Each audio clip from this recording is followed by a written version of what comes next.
घटनाओं के इस मोड़ से ब्लेड मैज हैरान और हताश दोनों था। उसने अपनी तलवार वापस लेने की कोशिश की, लेकिन लोहे की मजबूत पकड़ के सामने वह बेकार साबित हुई। धीरे धीरे ऊपर देखते हुए उसे एहसास हुआ कि उसके स्थिर होने का कारण एक पत्थर का बंदर गोलेम था। बंदर की लंबाई लगभग 6 फीट थी और उसके बाएं हाथ पर घने बाल थे, जिससे जादूगर चकित रह गया, क्योंकि गोलेम का एक कार्यशील हाथ दिखाई दे रहा था जिसमें उसके बाकी पत्थर के शरीर से अलग फर, मांसपेशियां और रक्त मौजूद थे, जिसने ब्लेड मैच को हैरान कर दिया। स्टोन मंकी गोलेम ने ब्लेड मेज की निगाहों का उदासीनता से सामना किया, जिससे ब्लेड मेज का गुस्सा और भड़क उठा। बंदर की मौजूदगी को नजरअंदाज करते हुए वह अपनी तलवार वहीं छोड़कर तेजी से भाग गया।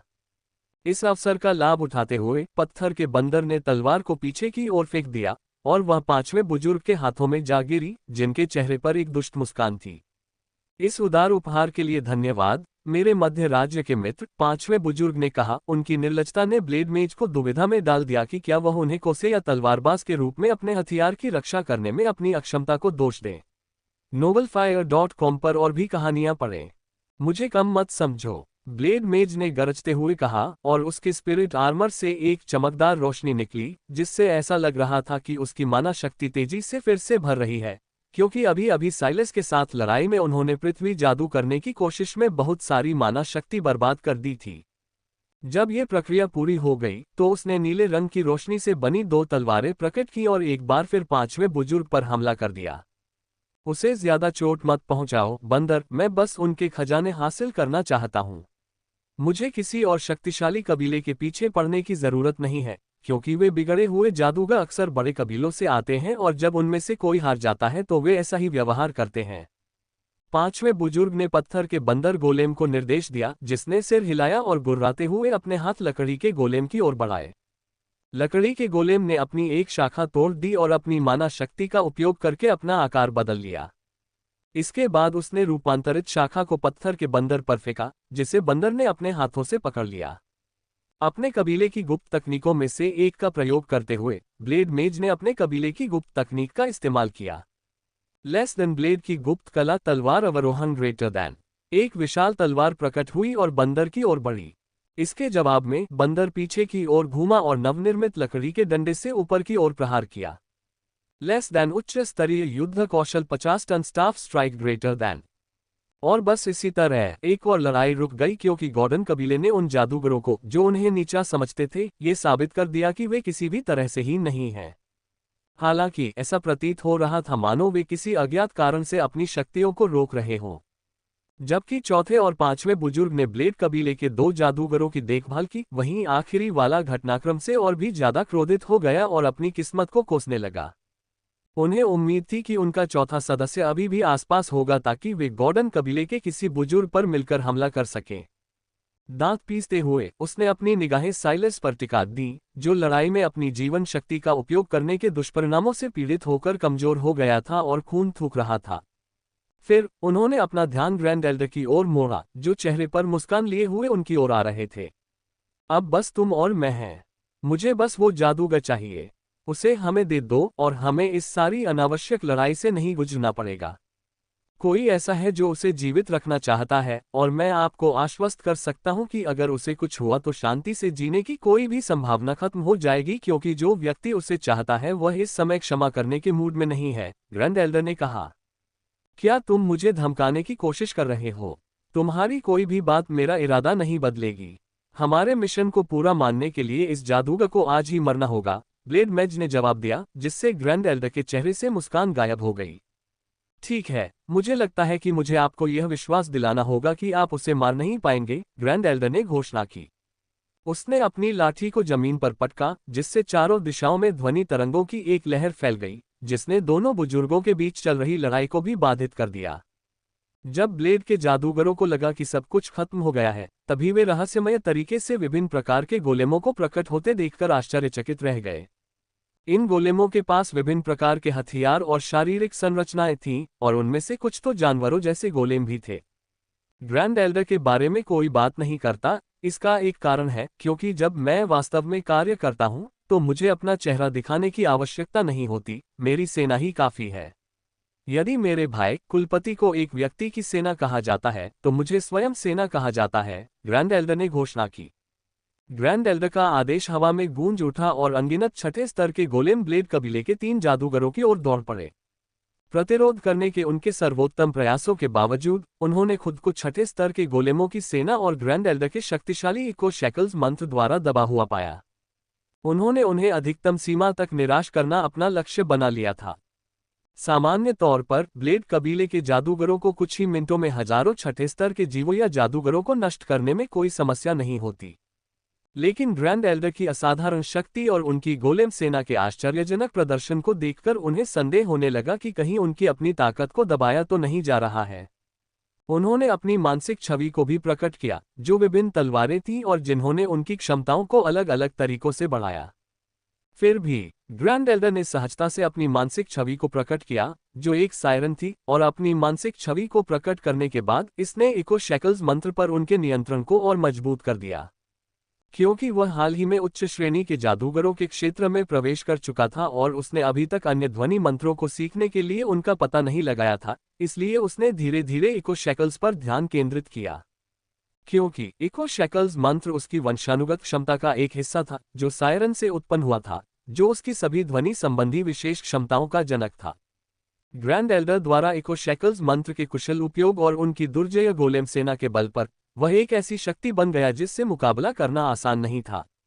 चौथे बुजुर्ग, जिनका 5वें बुजुर्ग से पुनर्मिलन हो गया था, ने इस बात पर टिप्पणी की कि ग्रैंड एल्डर कितना भयावह हो गया था, यह महसूस करते हुए कि उसे अपने शक्तिशाली गोलेम को तैनात करने का मौका भी नहीं मिला था।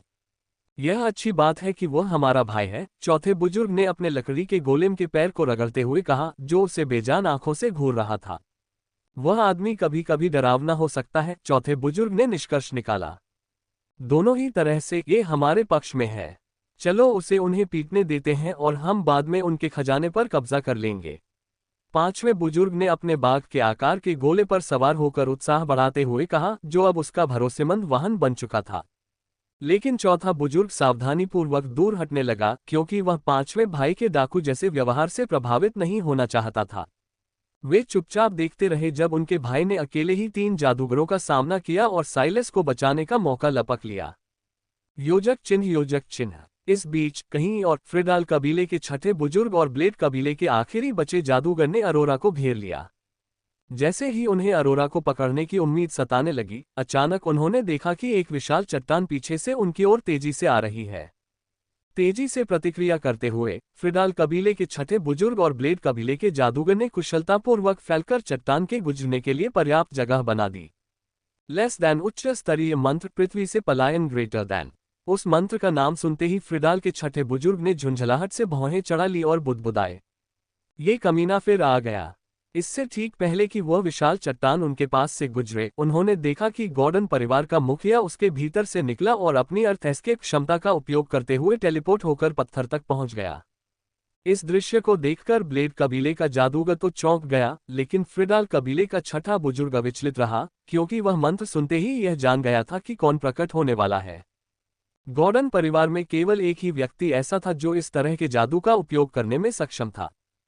फ्रिडाल परिवार के छठे वरिष्ठ सदस्य ने अपनी निगाहें गॉर्डन परिवार के मुखिया की ओर घुमाईं, जिनका बायां हाथ उनकी कटाना तलवार की मूठ पर टिका हुआ था। तेरे की, छठे बुजुर्ग ने हैरानी से कहा। आगे दौड़ रही अरोरा भी क्षण भर के लिए रुक गई जब उसने कहीं से भी एक परिचित माना आवृत्ति को प्रकट होते हुए महसूस किया। वाह, मैंने इससे पहले कभी पृथ्वी मंत्र का इतना उच्च स्तरीय प्रयोग नहीं देखा। जब आप हमारा पीछा नहीं कर पाए तो आपने चट्टान को हमारी ओर मोड़ दिया और साथ ही अपनी शक्ति का उपयोग करके खुद को पहले से ही तेजी से चलती हुई चट्टान तक पहुंचा दिया। क्या कमाल का मंत्र है। ब्लेड कबीले का जादूगर कुलपिता द्वारा प्रदर्शित प्रतिभा की प्रशंसा किए बिना नहीं रह सका। बिल्कुल सही, लेकिन मैं तुम्हारे लिए नहीं आया था, कुलपिता ने घोषणा की। उनकी निगाहें फ्रिडाल कबीले के छठे बुजुर्ग की ओर मुड़ गईं। लेकिन मेरे पास आपको व्यस्त रखने के लिए सही साथी है। टेरा वार्डन, उससे बात करो। जैसे ही कुलपति ने बोलना शुरू किया, उनके पीछे 2 गोलेम प्रकट हो गए। उनमें से एक ब्लैक गोलेम था जो कुलपतियों के साथ टियर 7 के दायरे में आ गया था, और वह गोलेम जिसका इस्तेमाल उसने लांस्ड कबीले के कुलपति के खिलाफ शक्ति प्रदर्शन करने के लिए किया था, क्योंकि उससे अभी भी भारी घातक इरादा निकल रहा था। दूसरा गोलेम किसी असाधारण रूप से दुर्लभ पत्थर से बना हुआ प्रतीत होता था क्योंकि उसका पूरा शरीर दूधिया सफेद रंग का था। ब्लेड कबीले के जादूगर के साथ मामलों को सुलझाने और फ्रिडाल के छठे बुजुर्ग का सामना करने की तैयारी के बाद कुलपिता ने आखिरी बार अरोरा ब्लेज की ओर रुख किया। और तुम अभी भी यहाँ क्या कर रहे हो? तुम्हें अपने कबीले में वापस जाना चाहिए ताकि कोई दूसरा सनकी तुम्हें बहाना बनाकर मेरे कबीले को फिर से धमकी न दे सके।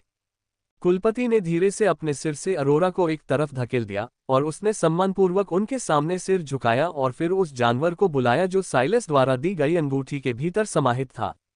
अंतिम विदाई लेकर वह उड़ गई और परिवार के मुखिया को पीछे छोड़ गई। हालांकि मुखिया के शब्द कठोर लग रहे थे, लेकिन अरोरा समझ गई थी कि यह उनका स्नेह दिखाने का तरीका था, खासकर उनके तीसरे भाई के साथ जो हुआ था उसके बाद से।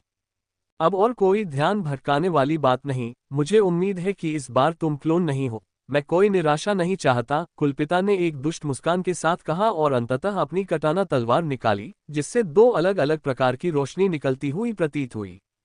दूसरी ओर फ्रिडाल कबीले के छठे मुखिया अथर्व गॉर्डन्स के आने के बाद से ही परेशान थे। उन्हें पता था कि उनकी सारी योजनाएं अब निरर्थक हो चुकी हैं। धिक्कार है, तुम हमेशा सब कुछ क्यों बिगाड़ देते हो? छठे बुजुर्ग ने झुंझलाहट में बुदबुदाया। दृश्य तेजी से बदल गया और उसी क्षण गॉर्डन परिवार के मुखिया को फ्रिडाल कबीले के छठे बुजुर्ग की गर्दन को शांति से पकड़े हुए देखा जा सकता था। उसने उसकी आंखों में टकटकी लगाई और अपनी मानसिक ऊर्जा से उसकी यादों में प्रवेश करने का प्रयास किया। हालांकि जब उसकी मानसिक ऊर्जा छठे एल्डर के दिमाग में प्रवेश कर गई तो उसे एक धुंधली छवि दिखाई दी। क्रोधित होकर कुलपति ने छठे बुजुर्ग के शरीर को गुस्से में बहुत दूर फेंक दिया। मैंने सोचा था कि शायद एक बार तो तुम सीना तानकर खड़े हो पाओगे, लेकिन लगता है मैं गलत था। तुम हमेशा काहे ही रहोगे? मुखिया गुस्से से भड़क उठा। मुझे विश्वास नहीं हो रहा कि मेरी मुलाकात तुम्हारे एक और क्लोन से हुई। बेहतर होगा कि तुम मुझे अपने हाथ न लगाने दो, वरना मैं तुम्हारे टुकड़े टुकड़े कर दूंगा। फ्रिडाल कबीले के छठे बुजुर्ग जोर से हंस पड़े। तुम जितनी चाहो उतनी धमकियां दे सकते हो, लेकिन जब तुम मुझे जान से मारने की कोशिश कर रहे हो तब बाहर आना मेरी मूर्खता होगी, और सच्चाई यही है कि तुम मुझे मार नहीं सकते, न अभी न कभी। तुम डर में जियोगे, हमेशा ये जानते हुए कि मैं तुम्हारे पास आऊंगा। मुझे दोबारा कोशिश करने में कोई आपत्ति नहीं है, बशर्ते मुझे अपने बेटे का बदला मिल जाए। फ्रिडाल कबीले के छठे बुजुर्ग ने घोषणा की। तुम बदला लेने की बात करने की हिम्मत कैसे करते हो, जबकि तुम्हारे बेटे और तुम्हारे पूरे कबीले ने ही रक्तचंद्र युद्ध के बाद मेरे पोते और मेरे कबीले के साथ विश्वासघात किया था। तुम्हारे पूरे कबीले ने तो हमें खत्म करने की कोशिश में डार्क गिल्ड के साथ हाथ मिलाने का फैसला भी कर लिया था। कुलपति ने पलटवार किया। कुलपति ने निष्कर्ष निकालते हुए कहा, मेरे कबीले के पीछे पड़कर तुमने बहुत बड़ी गलती की है। ये सब बेवजह की बातें क्यों? हम सब जानते हैं कि मेरा मकसद अब बदला लेना है। तुम ऐसा क्यों जता रहे हो कि सिर्फ तुम ही पीड़ित हो? सही और गलत का फैसला करने का अधिकार सिर्फ ताकतवर को ही होता है, और फिलहाल तुम मुझसे ज्यादा ताकतवर हो, इसीलिए तुम मुझे रोक पा रहे हो, फ्रिडाल के छठे बुजुर्ग ने समझाया। लेकिन मैं आपको सलाह देता हूं, ऐसा हमेशा नहीं रहेगा। एक समय आएगा जब आप चैन से सो नहीं पाएंगे। और अभी जब हम बात कर रहे हैं, मेरे पास एक योजना तैयार है। आपके कुल का कोई सदस्य, कोई प्रिय व्यक्ति जल्द ही मर जाएगा, और आप इसके बारे में कुछ भी नहीं कर पाएंगे, छठे बुजुर्ग ने घोषणा की। क्या? मुखिया ने हैरानी से कहा। जैसे ही वह फ्रिडाल कबीले के जादूगर की ओर मुड़ा, उसे एहसास हुआ कि उसकी आंखें बंद हो गई हैं। जब वह छठे एल्डर के पास पहुंचा तो novelfire.com से विशेष सामग्री का आनंद ले। उसे एहसास हुआ कि क्लोन ने खुद को जहर दे दिया था, और इसी के साथ मुझे जानकारी जुटाने का कोई भी मौका नहीं मिलेगा। चलो चलते हैं, मुखिया ने हवा में तेजी से आगे बढ़ते हुए कहा। उसके दो गोलेम, जो ब्लेड मेज को नियंत्रण में रखे हुए थे, उन्होंने भी ब्लेड मेज को पीछे धकेल दिया और उसके साथ साथ उड़ने लगे। उन्हें जाते देख ब्लेड मेज ने राहत की सांस ली। उसने हमेशा गॉर्डन परिवार के मुखिया से संबंधित बिग थ्री के नाम से जाने जाने वाले शक्तिशाली गोलेमों के बारे में सुना था। हालांकि पहले वह उन्हें अपने कबीले की तुलना में कमजोर समझकर नीचा देखता था, लेकिन आज वह कई बार गलत साबित हो चुका था। महज दो गोलेमों के साथ भी उन्होंने उसे आसानी से एक जगह पर रोके रखा और उसके साथ खिलवाड़ किया। अपने साथियों का सामना करने और अपनी हार का कारण बताने की शर्मिंदगी उस पर भारी पड़ रही थी। उन्हें इस बात का जरा भी अंदाजा नहीं था कि गॉर्डन कबीले के ग्रैंड एल्डर से हारने के बाद उन्हें भी वैसी ही शर्मिंदगी महसूस हुई थी। उनकी एकमात्र सौभाग्य की बात यह थी कि गॉर्डन कबीले को उन्हें मारने में कोई दिलचस्पी नहीं थी और वे केवल साइलस को बचाना चाहते थे और अरोरा को भागने देना चाहते थे। योजक चिन्ह, योजक चिन्ह, मुझे बताओ तुम्हें वास्तव में क्या परेशान करता है? टेरान ने आरव से पूछा, जो उसके सामने बैठा था। मैं और मेरे भाई वापस अंदर जाना चाहेंगे, आरव ने घबराते हुए कहा। उसे इस बात का यकीन नहीं था कि टेरान कैसी प्रतिक्रिया देंगे। क्या वापस अंदर जाना है? कहाँ? टेरान ने हैरानी से पूछा। वापस रसातल लोक में? क्या क्या तुम्हें पता है कि वह जगह कितनी खतरनाक है? पिछली बार की तरह नहीं होगा जब ब्लड मून था और ऑफ दस्ते के अधिकांश सैनिक मानव साम्राज्य के खिलाफ लड़ रहे थे। मरने की संभावना बहुत अधिक है, खासकर तब जब तुम अभी तक तीसरे स्तर के जादूगर भी नहीं हो। और तुम मुझसे कह रहे हो कि तुम रसातल लोक में जाना चाहते हो। टेरान ने अपने शिष्य के तर्क को न समझ पाने के कारण और भी अधिक आश्चर्यचकित होकर पूछा। मुझे खेद है, ये सुनकर आपको झटका लग सकता है, लेकिन शिखर पर हमारी प्रगति बहुत धीमी रही है। अगर हम कभी सम्मान के योग्य जादूगर बनना चाहते हैं, तब हम अपना युद्ध क्षेत्र खुद ढूंढ सकते हैं और लड़ सकते हैं। तब तक लड़ सकते हैं जब तक हम अपनी आंतरिक क्षमताओं को बाहर न निकाल दें। हमें वास्तव में उम्मीद है कि आप हमारी मांगों से सहमत होंगे। मेरा यकीन मानिए गुरुजी, हम जानते हैं कि हम किस चीज में फंसने जा रहे हैं और इस बार हम पूरी तैयारी के साथ जाएंगे, आरव ने समझाया।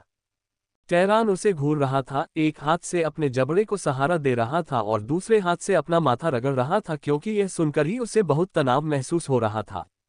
वह हमेशा से आरव को जिद्दी जानता था, लेकिन उसने कभी उम्मीद नहीं की थी कि पहली बार जब वह इसे देखेगा तो वह रसातल लोक की यात्रा के दौरान होगा। वही रसातल लोक जिससे उसने इगोर के साथ हुई पिछली घटना के बाद आरव को दूर रखने की पूरी कोशिश की थी, लेकिन अब रसातल ही वह जगह थी जहां आरव जाना चाहता था। बहुत विचार विमर्श के बाद टेरान ने आह भरी और उसका समर्थन करने का फैसला किया। ठीक है, मैं सहमत हूं, लेकिन मुझे उम्मीद है कि आप जानते होंगे कि रसातल लोक में कदम रखते ही मैं आपकी मदद नहीं कर पाऊंगा।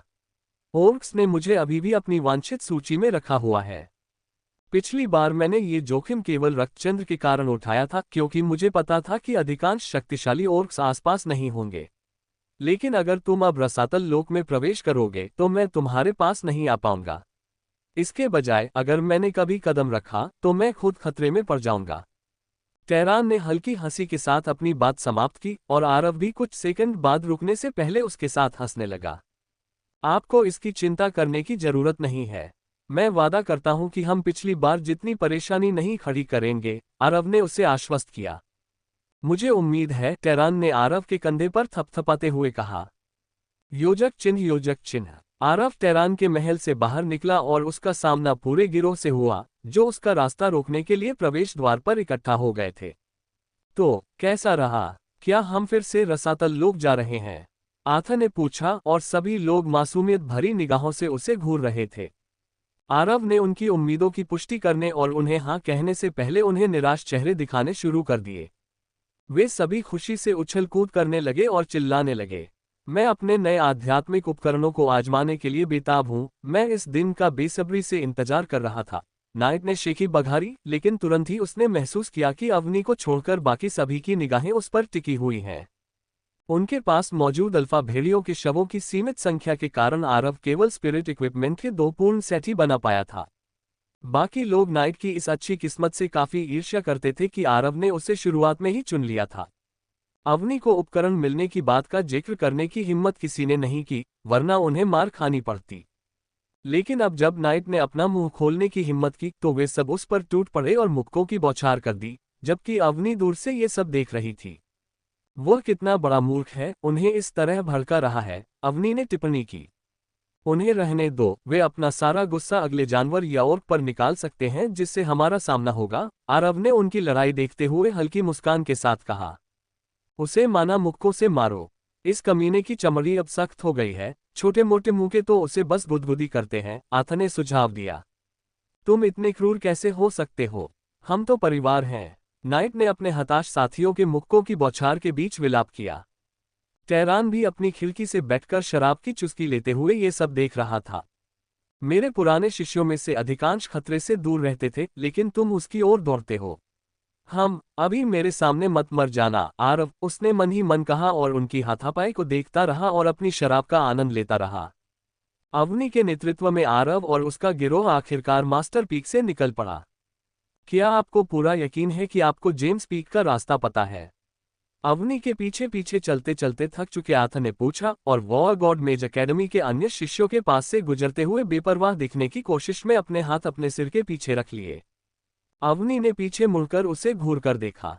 कठिन। जब उसे एहसास हुआ कि उसने उससे नाराज कर दिया है तो उसने अपना चेहरा एक तरफ घुमा लिया और मुंह फुला लिया। साफ तौर पर कोई परेशानी नहीं चाहता था। उसने मुश्किल से सीखा था कि समूह की इकलौती लड़की से पंगा नहीं लेना चाहिए वरना बिना किसी मदद के मार खानी पड़ेगी। वहां देखो, फिर से गॉर्डन कबीले के जादूगर आ गए हैं, एक व्यक्ति ने हैरानी से कहा। मैंने सुना है कि वे रसातल लोक में गए और बच गए। वह स्थान केवल द्वितीय वर्ष के जादूगरों या तृतीय स्तर के जादूगरों के लिए खुला है। क्या इसका मतलब यह है कि अब उनके पास तृतीय स्तर की जादूगर युद्ध शक्ति है? ये तो भयावह है, दूसरे ने कहा। तुम्हें कुछ नहीं पता, मैंने फाइटिंग पवेलियन टॉवर का आखिरी परीक्षण देखा और उनके नेता आरव की शक्ति का साक्षी बना। वह तीसरे स्तर के अधिकांश जादूगरों को आसानी से संभाल सकता है। उसे कम मत समझो। मुझे यकीन है कि उसके पास कुछ गुप्त तरकीबें होंगी, एक तीसरे व्यक्ति ने कहा। जाहिर है उसके पास और भी चालें होंगी। आखिरकार वह इस साल का नवोदित राजा है जिस पर सबकी निगाहें टिकी हैं। टेरान का शिष्य होने के नाते कई लोगों ने सोचा था कि वह अपने भाई बहनों के साथ रसातल लोक में मारा जाएगा, लेकिन वह बच निकलने में कामयाब रहा। देखते हैं वह कब तक मौत से बच पाता है, किसी और ने टिप्पणी की। हम नौसिखिया राजा, बिल्कुल नहीं। मैंने सुना है कि लुकास ब्लेड ने हाल ही में मध्य तीसरे स्तर के जादूगरों की श्रेणी में प्रवेश किया है। अगर अब उसका सामना आरव से होता है तो ये कहना मुश्किल है कि कौन विजयी होगा। प्रमुख कुलों के लोग उन्हें मिलने वाले समर्थन को देखते हुए बाकियों को पछाड़ देंगे, एक और अफवाह फैल गई। जब वे वहां से गुजर रहे थे तब उनके आसपास आरव और उसके समूह के बारे में फुसफुसाहट और गपशप गूंज रही थी। novelfire.com पर नई दुनियाओं का अन्वेषण करें। जादूगरों द्वारा माना या मंत्रों के माध्यम से अपनी बातचीत को छिपाने के प्रयासों के बावजूद आरव 10 मीटर के दायरे में हर शब्द सुन सकता था। ऐसा प्रतीत होता था मानो उसकी मानसिक ऊर्जा इन जादूगरों द्वारा स्थापित किसी भी प्रतिबंध या बाधा को बिना उनकी जानकारी के ही भेद सकती हो। आखिरकार उनके पास इतनी मानसिक ऊर्जा नहीं थी कि वे अपने ऊपर जासूसी कर रही किसी अन्य उपस्थिति को महसूस कर सकें। इस मामले में आरव एकमात्र अपवाद था। ये काफी उल्लेखनीय था कि वह छठे स्तर के जादूगर के दायरे तक पहुंचने से पहले ही मानसिक ऊर्जा का एक अंश भी जागृत कर सका। और अपनी मानसिक ऊर्जा को नियंत्रित करने के अनुभवहीन होने के कारण आरव सुनी हुई बातों को छान नहीं सका। उसे यह पता चलता रहा कि उसकी मानसिक क्षमताएं केवल युद्ध संबंधी पहलुओं तक ही सीमित नहीं थीं, वे उसकी अन्य इंद्रियों को भी 10 मीटर की सीमा के भीतर तेज कर देती थीं। देखो, हम यहाँ हैं, अवनी ने उत्साह से कहा, आरव को उसके स्तब्ध विचारों से बाहर निकालते हुए जब वे एक और शिखर के सामने खड़े थे। माफ कीजिए, क्या आप सीनियर जेम्स को ढूंढने में हमारी मदद करेंगे? हमें उनसे कुछ सवाल पूछने हैं, अवनी ने चोटी से नीचे आते हुए मिले पहले व्यक्ति से पूछा। हालांकि जैसे ही जादूगर ने अपना सिर उठाया वे सभी लुकास ब्लेड को देखकर चौंक गए। ल्यूकस ने एक हुड पहन रखा था जिससे उसके बाल और चेहरा ढके हुए थे। जब उसने गॉर्डन परिवार के पूरे समूह को देखा तो उसके होठों पर एक शरारती मुस्कान आ गई। बिल्कुल वही लोग जिनकी मुझे तलाश थी, उसने घोषणा की। अवनी ने हैरानी से कहा, वह इस बात से अचंभित थी। छोड़ो, कोई बात नहीं आरव, चलो लड़ते हैं। लुकास ने अपनी तलवार आरव की ओर तान दी, जिससे आरव ने अपना माथा पकड़ लिया और अपनी किस्मत को कोसने लगा। उसे उम्मीद थी कि लुकास थोड़ा और विचारशील होगा और लड़ाई पर कम और अपनी प्रतिष्ठा पर अधिक ध्यान देगा, जैसे कि प्राचीन जीरो कबीले के दूसरे जादूगर ने उसे हराकर प्रतिष्ठा हासिल करने का प्रयास किया था। लेकिन अपनी हार के बाद जादूगर गायब हो गया, जिससे आरव को कुछ शांति मिली। हालांकि उसने हमेशा ऐसी अफवाहें सुनी थी कि युद्ध के प्रति जुनूनी लुकास अकादमी के दौरान लगातार उससे लड़ाई के लिए उसका पीछा करता रहता था, यहां तक कि मध्य स्तर 3 जादूगर क्षेत्र में पहुंचने से पहले भी। क्या इसे टालने का कोई तरीका है? आरव ने पूछा, उसकी हल्की मुस्कान उसकी बेचैनी को छुपा रही थी। नहीं, तुम्हें पता होना चाहिए कि हमारे प्रशिक्षक के हजारों शिष्य हैं, तुम्हारे गुरु के विपरीत। उन तक पहुंचने में अनंत समय लगेगा। सौभाग्य से मुझे पता है कि वे एकांत में कहाँ हैं, लुकास ने आत्मविश्वास से अपनी कमर पर रखी तलवार पर हाथ रखते हुए जवाब दिया। मुझे हराओ और मैं वादा करता हूं कि मैं तुम्हें उसके पास ले जाऊंगा, उसने दृढ़ निश्चय से भरी आवाज में कहा।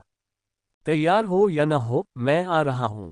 लुकास ने अपने पागलपन भरे व्यवहार से सबको चौंकाते हुए घोषणा की। जैसे ही उसने अपनी तलवार को म्यान से थोड़ा सा ऊपर उठाया, एक चकाचौंध कर देने वाली रोशनी चमकी, जिससे आगे खड़ी अवनी को अपनी आंखों को ढांकना पड़ा। हवा हल्की होती हुई प्रतीत हुई, और इससे पहले कि समूह के बाकी लोग प्रकाश की चमक से उबर पाते, लुकास आरव के करीब आ गया। और जब वह हमला करने की सीमा में आ गया, तो उसने अपनी तलवार म्यान से निकाली और उसे आरव की गर्दन की ओर घुमाया। हालांकि आरव अपनी जगह पर डटा रहा, मुस्कुराता रहा और हिलने का कोई इरादा नहीं दिखाया। जैसे ही तलवार उसकी गर्दन से कुछ इंच दूर थी, आरव और लुकास के बीच परछाइयां प्रकट हो उठीं। विशाल छायादार तंबू जैसे हाथ ऊपर उठे और तलवार तथा लुकास को जकड़ लिया, उसे हर कोण से जकड़ लिया। हम्फ, इससे मेरा काम नहीं चलेगा, लुकास ने चिढ़कर कहा। उसकी माना शक्ति बेकाबू हो गई और उसने एक धमाका किया, अंधेरे से बाहर निकलने की कोशिश करते हुए। लेकिन जैसे ही परछाइयां छंटने लगीं, एक विशालकाय छायादार तंतु से एक शूरवीर निकला और उसने लुकास की गर्दन पर खंजर रख दिया। नाइट की निगाहें लुकास की आंखों से मिलीं, जो उसे आने वाले खतरे की एक मौन चेतावनी थी। ल्यूकस को खंजर की मौजूदगी का एहसास हुआ और उसे समझ आ गया कि यह कितनी आसानी से उसकी जान ले सकता है।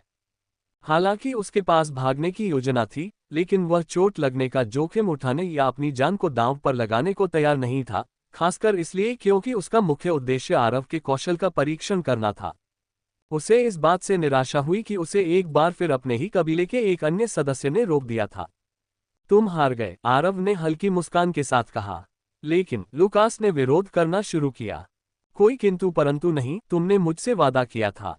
नाइट मेरा प्रतिनिधित्व कर सकता है, आरव ने दृढ़ता से बीच में ही टोकते हुए कहा, जिससे लुकास ने हार मानकर आह भरी। ठीक है, तुम जीत गए। सौदा तो सौदा है। चलो, मैं तुम्हें जेम्स के पास ले चलता हूँ। लुकास ब्लेड मान गया और आरव और उसके गिरोह को चोटी पर ले जाने लगा। आरव इस बात पर आश्चर्य करने से खुद को रोक नहीं पाया कि यह एक संयोग था कि लुकास ब्लेड और जेम्स दोनों के गुरु एक ही थे। इस बीच समूह के बाकी सदस्य चढ़ाई करते हुए लुभावने दृश्यों की प्रशंसा कर रहे थे और अपनी शुष्क और विरल आबादी वाली चोटी की तुलना उस चोटी से करने की पूरी कोशिश कर रहे थे जिस पर वे अब थे। सौभाग्य से लुकास ब्लेड झूठ नहीं बोल रहा था जब उसने एकांत में जेम्स के ठिकाने के बारे में जानने का दावा किया था। आरव ने दरवाजे पर धीरे से दस्तक दी, इस बात का ध्यान रखते हुए कि जेम्स को परेशान न करे, क्योंकि जादूगर अपने एकांतवास के दौरान विचलित होना पसंद नहीं करते थे, खासकर तुच्छ मामलों के लिए। हालांकि आरव इस स्थिति के बारे में जरूरत से ज्यादा सोच रहा था। जब जेम्स ने पूछा कि दरवाजे पर कौन है और आरव ने जवाब दिया, तो जेम्स सचमुच खुश लग रहा था और उसने तुरंत उसे अंदर आने के लिए आमंत्रित किया। बाकी के लोग धैर्यपूर्वक बाहर इंतजार करते रहे जबकि आरव जेम्स से मिलने और अपनी यात्रा के उद्देश्य पर चर्चा करने के लिए अंदर गया। अपने मूल लक्ष्य के हाथ से निकल जाने के बाद सबका ध्यान लुकास ब्लेड पर केंद्रित हो गया। तुम सब मुझे ऐसे क्यों घूर रहे हो? लुकास ने पूछा, उसकी आवाज में थोड़ी चिंता झलक रही थी। उसे एहसास हुआ कि भले ही वे उसके गुरु की चोटी पर थे, फिर भी वे मिलकर उसका सामना करने की योजना बना रहे होंगे। हालांकि वे शिखर के बाहरी क्षेत्र में ही थे और बाहरी क्षेत्र में लुकास के गुरु के शिष्य ताकत के मामले में गॉर्डन कबीले का मुकाबला नहीं कर पाएंगे। लुकास को गॉर्डन परिवार के 2 सदस्यों के साथ अपनी पिछली मुलाकातों से यह बात पता थी। इसके अलावा वह इलाका विरल आबादी वाला था, आसपास बहुत कम लोग थे, जिससे लुकास की बेचैनी और बढ़ गई। मैं बस ये समझने की कोशिश कर रही हूं कि आपने एक प्रशिक्षक को क्यों चुना। और भी कई बेहतरीन प्रशिक्षक थे जो आपको मार्गदर्शन देना चाहते थे, तो आपने उन सबको छोड़कर एक प्रशिक्षक के अधीन अध्ययन करने का फैसला क्यों किया? अवनी आगे बढ़ी और उसने वह सवाल पूछा जो उसे सबसे ज्यादा परेशान कर रहा था। यह आसान है, लुकास ने आत्मविश्वास से जवाब दिया। मैं ब्लेड के मार्ग का अनुसरण करता हूं और वे महान प्रशिक्षक जिन्होंने मुझसे संपर्क किया, उन्हें तलवार या अन्य ब्लेड के मार्ग में कोई विशेषज्ञता नहीं थी। मेरे लिए वे केवल बिना किसी विशेषज्ञता वाले माना जादूगर थे। तो मैं उनसे ज्यादा कुछ नहीं सीख पाऊंगा, लेकिन दूसरी तरफ मेरे प्रशिक्षक उत्तरी राज्य के सबसे सम्मानित तलवारबाजों में से एक हैं, लुकास ने गर्व से भरी आवाज में समझाया। उसकी एकमात्र कमी यह है कि वह एक छोटे कबीले से आता है और बिना किसी समर्थन के उच्च जादूगर के पद तक पहुंचने में उसे काफी कठिनाई हुई। जब तक उसने वह रैंक हासिल की तब तक उसे लगा कि उसने अपनी अधिकांश क्षमता का उपयोग कर लिया है। इसीलिए इतने समय बाद भी वह टियर 8 मैच क्षेत्र में प्रवेश नहीं कर पाया है, लुकास ने अपनी आंखों में चमक के साथ समझाया। इस खुलासे से अवनी हैरान रह गई, हालांकि उसे पहले से ही लुकास के बारे में कुछ संदेह था। उसे ऐसा लगा मानो उसने अपने नए प्रशिक्षक के बारे में बात करते समय उसकी आंखों में सच्चा सम्मान देखा हो, ये समझते हुए कि प्रशिक्षक ने केवल अपनी तलवारबाजी की तकनीकों से लुकास जैसे प्राचीन कबीले के जादूगर का दिल जीत लिया था। ये प्रशिक्षक के कौशल का स्पष्ट प्रमाण था। हमेशा की तरह अवनी ने अपना शोध किया था और पता लगाया था कि ब्लेड कबीला मध्य राज्य में एक अधिपति के रूप में महत्वपूर्ण शक्ति रखता है, ठीक उसी तरह जैसे उत्तरी राज्य में ब्लेज, जीरो और ड्रैगनमिर कबीले रखते हैं। इससे पहले कि अवनी और सवाल पूछ पाती, आरव और जेम्स अंदर से बाहर आ गए। जेम्स ने उनका अभिवादन किया और अपने दल को इकट्ठा करने चला गया, जबकि आरव और उसका समूह इंतजार करता रहा।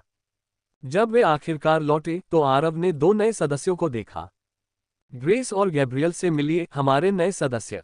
अच्छी खबर यह है कि वे दोनों चौथे स्तर के जादूगर हैं और उनके हमारे समूह में शामिल होने से हम पहले से कहीं अधिक मजबूत हो गए हैं। जेम्स ने आरव और समूह के बाकी सदस्यों से उनका परिचय कराया। आरव ने तुरंत जेम्स को एक तरफ खींच लिया और आरव की चिंता से बोलने से पहले अवनी ने उनके चारों ओर पानी की एक दीवार बना दी। वे आपके समूह में कब शामिल हुए? क्या आप उनके इरादों को जानते हैं? आपने इतनी आसानी से 2 चौथे स्तर के जादूगरों को, जो आपके ही स्तर के हैं, हमारे समूह में शामिल होने की अनुमति कैसे दे दी? क्या तुम केथरा के साथ जो हुआ था उसे भूल गए हो?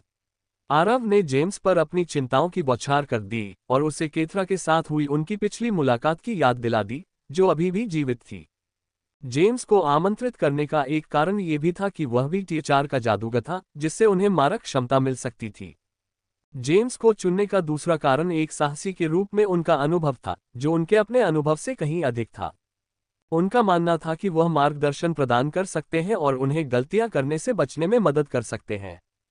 इसके अलावा आरव को इस बात की भी अनिश्चितता थी कि टेरान के शिष्यों के रूप में अन्य समूह उनके साथ कैसा व्यवहार करेंगे। उनकी दयनीय स्थिति को देखते हुए उन्होंने जेम्स को फिर से चुनने का फैसला किया, क्योंकि उन्हें सहायता की आवश्यकता थी। आरव को पूरा यकीन था कि कई साहसी समूह उनके साथ जुड़ने से इनकार कर देंगे, क्योंकि टेरान से उनके संबंध के कारण गॉर्डन परिवार की असमय मृत्यु होने पर संभावित परिणाम गंभीर हो सकते थे। वे किसी भी प्रकार के संशय से बचना चाहेंगे। ज्यादा चिंता मत करो, जेम्स ने आरव को आश्वस्त किया। कुछ विशेष परिस्थितियों के कारण ग्रेस और गैब्रियल हमारे समूह में शामिल हुए। अन्य जादूगरों के मारे जाने के बाद मेरे गुरु ने उन्हें हमारे साथ शामिल किया। नियमों के अनुसार केवल 5 जादूगरों से एक साहसी समूह नहीं बन सकता, वे केवल समूह में सदस्यों की संख्या पूरी कर रहे हैं। और आपको उनके गड़बड़ करने की चिंता करने की जरूरत नहीं है, जेम्स ने आत्मविश्वास से कहा। वे मेरे गुरु के कनिष्ठ प्रत्यक्ष शिष्य हैं, बिल्कुल लूकास की तरह। असमंजस में पढ़कर आरव ने पूछा, प्रत्यक्ष शिष्यों से आपका क्या तात्पर्य है? ओह, मैं भूल गया था कि आपके गुरु के पास ज्यादा शिष्य नहीं हैं। इसलिए हो सकता है कि वे उसी क्रम का पालन न करते हों। अधिकांश प्रशिक्षक सैकड़ों जादूगरों के लिए जिम्मेदार होते हैं, जेम्स ने समझाया। उनके लिए व्यक्तिगत रूप से अपने सभी शिष्यों की देखरेख करना और उन पर ध्यान देना संभव नहीं है। इसलिए वे सबसे अधिक क्षमता वाले व्यक्तियों या जिन्हें वे अपने प्रत्यक्ष शिक्षण के योग्य समझते हैं, उनका चयन करते हैं, जेम्स ने विस्तार से बताया। इन चयनित शिष्यों को प्रत्यक्ष शिष्य के रूप में जाना जाता है और उनमें से सबसे बलवान को आमतौर पर मुख्य शिष्य के रूप में नामित किया जाता है। प्रत्येक शिक्षक या महान शिक्षक के लिए केवल एक ही मुख्य शिष्य हो सकता है, जेम्स ने स्पष्ट किया। उन्होंने निष्कर्ष निकालते हुए कहा, प्रमुख शिष्य को चुनौती देने और उसकी जगह लेने का एकमात्र तरीका है कि आप अधिक शक्तिशाली बने और युद्ध में उसे हरा दें। बात इतनी ही सरल है। बाकी शिष्यों को उनकी प्रतिभा के आधार पर आंतरिक और बाहरी क्षेत्रों में विभाजित किया गया है और उन्हें समय समय पर शिक्षा दी जाती है।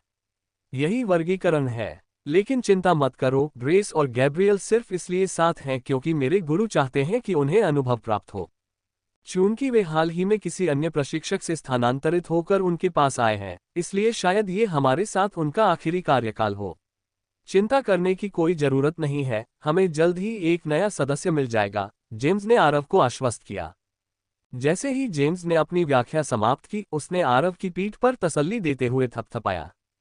आरव अवनी की ओर मुड़ा और उसकी ओर सिर हिलाया, जिसके बाद अवनी ने उनके चारों ओर मौजूद पानी की बाधा को हटा दिया। अब जब सब कुछ सुलझ गया है, आरव ने समूह को संबोधित करते हुए कहना शुरू किया। मैं एक बात स्पष्ट करना चाहता हूं। हम रसातल लोक की ओर बढ़ रहे हैं और हमारा मिशन स्पष्ट है। हम वहां युद्ध का अनुभव प्राप्त करने और लाभ कमाने जा रहे हैं। लूट का माल दोनों टीमों के बीच बराबर 50-50 बांटा जाएगा। आरव ने यह बात इसलिए कही ताकि उनके जाने से पहले जंगली साहसी समूह को भी उनके इरादों के बारे में पता चल जाए। रुको, तुम लोग रसातल लोक जा रहे हो, मुझे भी साथ ले चलो, लुकास ने बीच में टोकते हुए कहा और उनके मिशन में शामिल होने की इच्छा व्यक्त की। मैं उस अंतरिक्ष मार्ग में रसातल जाति की ताकत का सामना करना चाहता हूं और उसका गवाह बनना चाहता हूं। आथा ने सबसे पहले आपत्ति जताते हुए कहा। आरव, वो किसी भी हालत में हमारे साथ नहीं आएगा। क्या कहा? लुकास चिल्लाया और दोनों आथा के बीच टकराव की स्थिति पैदा हो गई। ल्यूकस और आथा के बीच तीखी बहस हुई। इसी बीच आरव ने अवनी की ओर मुड़कर उसकी राय जानने की कोशिश की। तुम्हारे क्या विचार हैं, अवनी? आरव ने उसकी प्रतिक्रिया का इंतजार करते हुए पूछा। मुझे लगता है कि उसे आने की अनुमति दी जानी चाहिए, अवनी ने सोचते हुए अपनी ठुड्डी पर हाथ रखते हुए कहा। आपकी अगली किताब novelfire.com पर उपलब्ध है। वह कमजोर नहीं है और वह हमारे समूह में अधिकांश लोगों से अधिक मजबूत है। वह एक मूल्यवान सदस्य साबित होगा, खासकर इसलिए क्योंकि उसे लड़ाई करना भी पसंद है। आरव ने ब्रैंडन की ओर मुड़कर उसकी राय पूछी। ब्रैंडन, तुम्हारा क्या कहना है? आप लोग जिस भी बात पर सहमत हो, मुझे कोई आपत्ति नहीं है, ब्रैंडन ने धीरे से अपनी ढकी हुई तलवार को सहलाते हुए उत्तर दिया। और मुझे लगता है कि वह टीम के लिए एक बेहतरीन सदस्य साबित होंगे। ठीक है, तो फैसला हो गया। लुकास हमारे साथ शामिल होगा, आरव ने घोषणा की। क्या मुझे भी इसमें कुछ कहने का अधिकार नहीं है? नाइट ने विरोध किया, तभी अवनी ने उसकी पीठ थपथपा दी। मुझे लगता है कि तुम्हें और पिटाई की जरूरत है, अवनी ने टिप्पणी करते हुए नाइट को उसके पास मौजूद मूल्यवान वस्तु की याद दिलाई। यह मत भूलो कि तुम्हारे पास अभी भी कुछ ऐसा है जो वे चाहते हैं, उन्हें अभी तुम पर अपना गुस्सा निकालने का कोई कारण मत दो। ये सोचकर नाइट कांप उठा, उसे याद आया कि जब कोई नहीं देख रहा था तब उसने अपने खंजरों का इस्तेमाल किया था। वे वापस अपने टैटू वाले रूप में बदल गए और फिर धीरे धीरे उसके हाथों में गायब हो गए। आरव और नवगठित टीम ओर्क शहर के अंतरिक्ष मार्ग की ओर बढ़े, क्योंकि रसातल क्षेत्र में गॉर्डन जादूगरों के लिए यही एकमात्र परिचित स्थान था। हालांकि जेम्स ने आरव को अकादमी में 2 और अंतरिक्ष मार्गों के बारे में सूचित किया था। आरव किसी भी कीमत पर केवल ओर्क मार्ग से ही प्रवेश करने के लिए दृढ़ संकल्पित था। अरे, ये कौन है यहाँ? क्या ये टेरान के नए शिष्य नहीं हैं जिन्हें पिछली बार अपने गुरु की मदद की जरूरत पड़ी थी? ओर्क शहर के अंतरिक्ष मार्ग की रखवाली कर रहे 2 टीआर जादूगरों में से एक ने आरव और टीम को चिढ़ाने की कोशिश करते हुए कहा। हालांकि आरव ने तुरंत उस दूसरे गार्ड की ओर एक बैच फेंक दिया जो उनके प्रति उदासीन था। गार्ड ने उसे पकड़ लिया, जाहिर तौर पर यह पहचानते हुए कि वह टेरान का था। क्या टेरान आखिरकार पागल हो गया है जिसने अपने दूसरे दर्जे के जादूगरों के समूह को रसातल लोक में भेज दिया? मुझे लगता है कि उस कमीने इगोर ने उसे बहका दिया है, जादूगर ने बुदाबुदाते हुए बैच को आरव की ओर वापस फेंक दिया। मुझे अपने छात्र बैच दिखाओ, जादूगर ने मांग की। जैसे ही जादूगर ने इस बात की पुष्टि की कि आरव द्वारा फेंका गया बैच टेरान का था, वह उनके इरादे को समझ गया। ये स्पष्ट था कि वे अंतरिक्ष मार्ग में प्रवेश करना चाहते थे और केवल अपने प्रशिक्षक की अनुमति से ही उन्हें अंदर जाने की अनुमति मिल सकती थी। और अनुमति दिखाने का इससे बेहतर तरीका क्या हो सकता है कि वह अपने निजी बैच को जांच के लिए सौंप दे। पिछली बार जब इगोर उन्हें लाया था तब हालात अलग थे, लेकिन अब वे अपनी मर्जी से आए हैं। आरव और बाकी सभी ने अपने बैच दिखाए और आरव को महसूस हुआ कि जैसे ही उसने गार्ड को अपना छोटा सा लकड़ी का बैच दिखाया, उसकी कमर में लगे बैच में मानसिक ऊर्जा की एक लहर प्रवेश कर रही थी। जब भी वह कुछ नया देखता तो मानसिक ऊर्जा की क्षमताओं पर आश्चर्यचकित हुए बिना नहीं रह पाता था। तुम अंदर जा सकते हो, जादूगर ने अंततः हार मान ली। ये पुष्टि करने के बाद कि उनके बैच के साथ छेड़छाड़ नहीं की गई थी और वे वास्तव में अकादमी के छात्र थे, गार्ड के पास उन्हें प्रवेश देने के अलावा कोई विकल्प नहीं था। गार्ड की स्पष्ट अनिच्छा के बावजूद आरव जादूगर के चेहरे पर दिख रही शिकन को देखकर मुस्कुराए बिना नहीं रह सका जब वह उस घूमते हुए पोर्टल गेट में कूद गया जो अकादमी के आधार शहर की ओर दूसरे आयाम में जाता था। यह अजीब बात है कि इस बार वे किसी को भी रसातल में जाने दे रहे हैं। मुझे उम्मीद है कि उनमें से कोई एक मर जाए। शायद मौत का डर उन्हें यह एहसास दिला दे कि रसातल कोई फूलों की सेज नहीं है जहां अनुभवहीन जादूगर अपनी मर्जी से आ जा सके। गुस्सैल जादूगर ने बड़बड़ाते हुए देखा कि गॉर्डन के कबीले के बाकी सदस्य और जेम्स का समूह बिना पीछे देखे अंतरिक्ष मार्ग में कूद गए। शांत रहो, तुम्हें इतना परेशान होने की जरूरत नहीं है। वैसे मुझे वो लड़का पसंद है और मुझे लगता है कि उसके जिंदा वापस आने की अच्छी संभावना है। उस चंचल जादूगर ने जवाब दिया। नाक सिकोड़ते हुए, तुम बस भावुक हो रहे हो क्योंकि तुम्हें उसमें खुद की झलक दिखती है, चिड़चिड़े जादूगर ने पलटवार किया। तो चलिए एक शर्त लगाते हैं, अगर वह वापस आता है तो हमें आपकी वह खास शराब पीने को मिलेगी जिसे आप 10 साल से अधिक समय से जमा करके रखे हुए हैं। उस चंचल जादूगर ने सुझाव दिया, जिससे चिड़चिड़े जादूगर ने गुस्से में उसकी ओर इशारा किया। मुझे पहले ही समझ जाना चाहिए था कि तुम्हें सिर्फ मेरी शराब में दिलचस्पी है, चिड़चिड़े जादूगर ने कहा। इतना सख्त रवैया मत अपनाओ। अगर एक भी जादूगर मर गया तो मैं तुम्हें एक T8 पावर क्रिस्टल दूंगा। मुझे उम्मीद है कि तुम्हें पता होगा कि मेरे पास अभी भी एक क्रिस्टल है जिसे मैं कवच में बदलने की योजना बना रहा हूं। अगर तुम जीत गए तो तुम इसे ले सकते हो। उस चंचल जादूगर ने शर्त के विवरण को अंतिम रूप देते हुए कहा। गुस्सैल जादूगर ने हैरानी से उसकी ओर देखा। शर्त के विवरण से वह बेहद आकर्षित महसूस कर रहा था। ये सौदा पक्का है, चिड़चिड़े जादूगर और चंचल जादूगर ने हाथ मिलाकर इस बात पर सहमति जताई। योजक चिन्ह, योजक चिन्ह। इस बीच आरव और उसकी नई टीम उस शर्त से अनजान थे जो उनके जीवित रहने के कारण उनकी पीठ पीछे लगाई गई थी।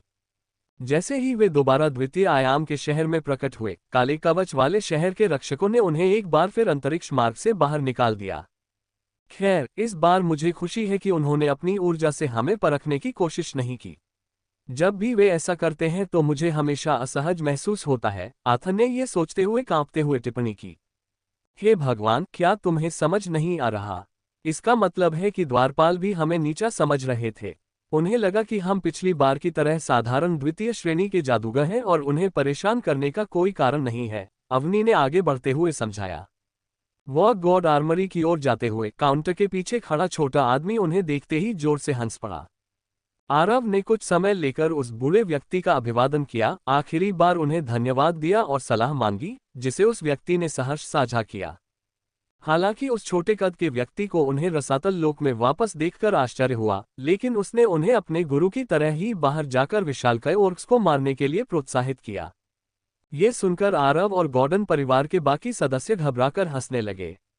उन्हें पता चला था कि उनके स्वामी ने बहुत परेशानी खड़ी की थी, कई ओर्क्स को मार डाला था और कई ओर्क सरदारों के लिए एक वांछित लक्ष्य बन गया था। इस हद तक कि अगर उन ओर्क सरदारों ने कभी एकजुट होने का फैसला किया तो उन्हें रोकने के लिए डीन सहित पूरे स्कूल के उच्च श्रेणी के जादूगरों की जरूरत होगी। टेहरान के ओर्क अंतरिक्ष मार्ग में प्रवेश न करने के कारणों में से एक ये भी था। novelfire.com पर अपना रोमांच जारी रखें। उनके प्रवेश से एक पूर्ण युद्ध छिड़ सकता था, जो अकादमी नहीं चाहती थी।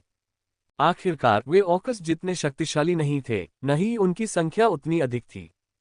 उनका एकमात्र फायदा ये था कि ओर्क्स एकजुट नहीं थे। प्रत्येक सरदार अलग अलग गांवों और क्षेत्रों पर शासन करता था और अक्सर आपस में संघर्ष करते रहते थे। यदि मनुष्य उनका साझा शत्रु न होता तो हो सकता है कि ओर्क्स आपस में ही लड़ना शुरू कर देते। तो अब हम कहाँ जाएं? जेम्स ने पूछा जब वे आखिरकार वॉर गॉड आर्मरी से बाहर निकले। मैं पास ही स्थित एक छोटे से ओर्क गांव पर हमला करने की सोच रहा था, जो मानव अड्डे के करीब है। इस तरह अगर हालात बिगड़ते हैं तो हम आसानी से पीछे हट सकते हैं, आरव ने घोषणा कर दी, जिससे जेम्स और उसके साथी आश्चर्यचकित रह गए, सिवाय लुकास के, जिसे आसन लड़ाई की संभावना से आनंद मिलता प्रतीत हो रहा था। क्या तुम पागल हो? तुम चाहते हो कि हम अपनी इतनी बड़ी संख्या के साथ एक छोटे से ओर्क गांव पर हमला करें? क्या हम आत्महत्या करने जा रहे हैं? जेम्स ने हैरानी से कहा।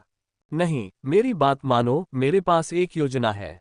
हम पूरे गांव से लड़ने या उस पर कब्जा करने की कोशिश नहीं कर रहे हैं। हम बस अपने सभी लाभों का उपयोग करेंगे। मैं तुमसे वादा करता हूं, बस मुझ पर भरोसा रखो, आरव ने जेम्स को आश्वस्त किया। मुझे कोई फर्क नहीं पड़ता जब तक हमें खून देखने को मिलता है। मैं अकादमी में होने वाली उन सभी अनावश्यक अभ्यासों से ऊब गया हूं जिनमें हमारे जीवन को कोई वास्तविक खतरा नहीं है। ल्यूकस ने भी अपनी बात रखी, लेकिन हमेशा की तरह सभी ने उसकी बात को नजरअंदाज कर दिया। अंततः उन्हें यह एहसास हो गया था कि वह हर समय लड़ने पर ही बहुत अधिक ध्यान केंद्रित करता था। हालांकि अवनी इस बात को लेकर चिंतित हुए बिना नहीं रह सकी कि लुकास को किन किन परिस्थितियों से गुजरना पड़ा होगा जिसने उसे वह व्यक्ति बनाया जो वह था। वह ये बात अच्छी तरह जानती थी कि पूछना उचित नहीं होगा, क्योंकि हर जादूगर के अपने रहस्य होते हैं। मुझे विश्वास नहीं हो रहा। उस टीम में बहुत सारे टियर 2 जादूगर हैं। वे रसातल लोक में क्या कर रहे हैं? पास खड़े लोगों में से एक ने केल्विन और पीछे चल रहे अन्य लोगों के शक्ति स्तर को भांपते हुए टिप्पणी की। ओह, मैं भूल गया था। आप हाल ही में दूसरे स्पेस गेट पर थे। वे टियर 2 मेजेस प्रतिभाशाली अर्थमेज इंस्ट्रक्टर टेरान के शिष्य हैं, दूसरे व्यक्ति ने समझाया। वे पहले भी रसातल लोक में जा चुके हैं, जहां उन्होंने दिव्य वृक्ष की एक जड़ को क्रोधित कर दिया था। यही कारण है कि अब कोई भी उस क्षेत्र के पास नहीं जाता, क्योंकि वहां के वनजीव पहले से कहीं अधिक आक्रामक हो गए हैं। पिछली बार जब वे जादूगर आए थे तो उन्हें भारी नुकसान हुआ था और वे अभी भी मुख्य अपराधियों को पकड़ नहीं पाए हैं, पहले व्यक्ति ने आगे कहा। तो अब वे अपने क्षेत्र में प्रवेश करने वाले किसी भी जादूगर पर अपना गुस्सा निकाल रहे हैं, दूसरे व्यक्ति ने उत्तर दिया। क्या टेरान के शिष्य मौत को गले लगा रहे हैं? मुझे लगा था कि जब भी उसे कोई नया शिष्य मिलता है तो वे मरने के डर से अपने सुरक्षित क्षेत्र में ही बंद रहते हैं, एक अन्य राहगीर ने आश्चर्य से कहा। खैर, शिष्यों का यह नया समूह अलग है। इस तथ्य से बहुत कुछ अंदाजा लगाया जा सकता है कि वे फिर से रसातल लोक में हैं, खासकर ये देखते हुए कि उन्हें 1 सप्ताह से भी कम समय पहले यहां से निकाल दिया गया था। राहगीर जादूगरों ने चर्चा जारी रखी। जब गॉर्डन जादूगर वहां से गुजरे तो वे अड्डे के अंदर व्यापारियों के सामान पर नजर डालने से खुद को रोक नहीं पाए। इसी बीच आरव का समूह एक बार फिर द्वार से बाहर निकला और सैनिक जादूगरों ने उन्हें अपने तरीके से सलाम किया। वे हमेशा उन साहसी व्यक्तियों का सम्मान करते थे जो किसी भी तरह से मानव जाति के शत्रुओं का सामना करने का साहस रखते थे। दूसरी आयाम की जातियां मनुष्यों को मार रही थीं और उनके क्षेत्र पर आक्रमण कर रही थीं, ताकि वे उसे हड़प सकें, अपना स्वयं का क्षेत्र विकसित कर सकें, अपनी स्वयं की साधना को विकसित कर सकें और अमरता की उस झील को प्राप्त कर सकें जिसके बारे में उनका मानना था कि वह मानव क्षेत्र के भीतर मौजूद है। मानवों पर उनके हमलों का यही एकमात्र ज्ञात कारण था, अन्य उद्देश्य अज्ञात रहे। आरव और नवगठित टीम ने अकादमी बेस शहर के पास हाल ही में बसे छोटे ओर्क गांव पर तेजी से कब्जा कर लिया। उनकी तीव्र प्रगति का श्रेय जेम्स के क्षेत्र के ज्ञान और उस इलाके से उनकी परिचितता को जाता है। अब जब मैं इस बारे में सोचती हूँ तो शायद यह अच्छा ही हुआ कि आरव ने तुम्हें इस मिशन में हमारे साथ शामिल होने के लिए आमंत्रित किया, वरना हम शायद रसातल में और भी गहराई तक भटकते रहते और किसी गांव तक पहुंच जाते। अवनी ने जेम्स की प्रशंसा की, जो प्रसन्न तो लग रहा था लेकिन विनम्रता बनाए रखने की कोशिश कर रहा था। ये कुछ भी नहीं था वास्तव में। यह मत भूलिए कि मैं आपके भाई का ऋणी हूं, इसलिए जब उसने मदद मांगी तो मैं तुरंत उसकी मदद के लिए दौड़ा, जेम ने जवाब दिया। उसके शब्दों में आरव के प्रति उसकी कृतज्ञता स्पष्ट थी। अवनी जिस नक्शे का अध्ययन कर रही थी उस पर जेम्स का ध्यान केंद्रित हो गया। वाह, ये तुम्हें कैसे मिला? ये पुराने नक्शे की एक प्रति है, इसे कुछ ही लोग हासिल कर पाते हैं, उसने आश्चर्य से कहा।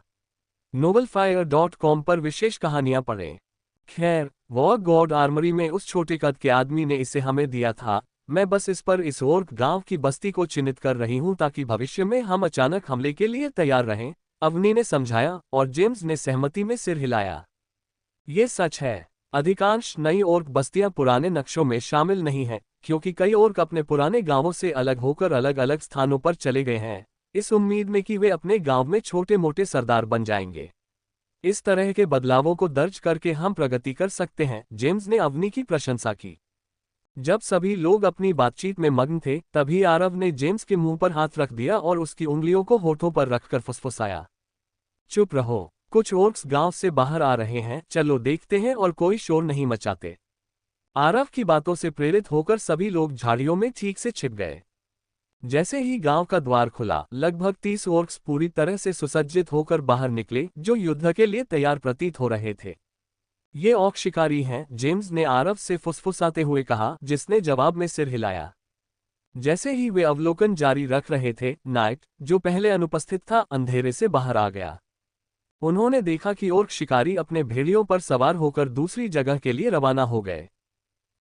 अजीब बात है, शिकारी कहाँ जा रहे होंगे?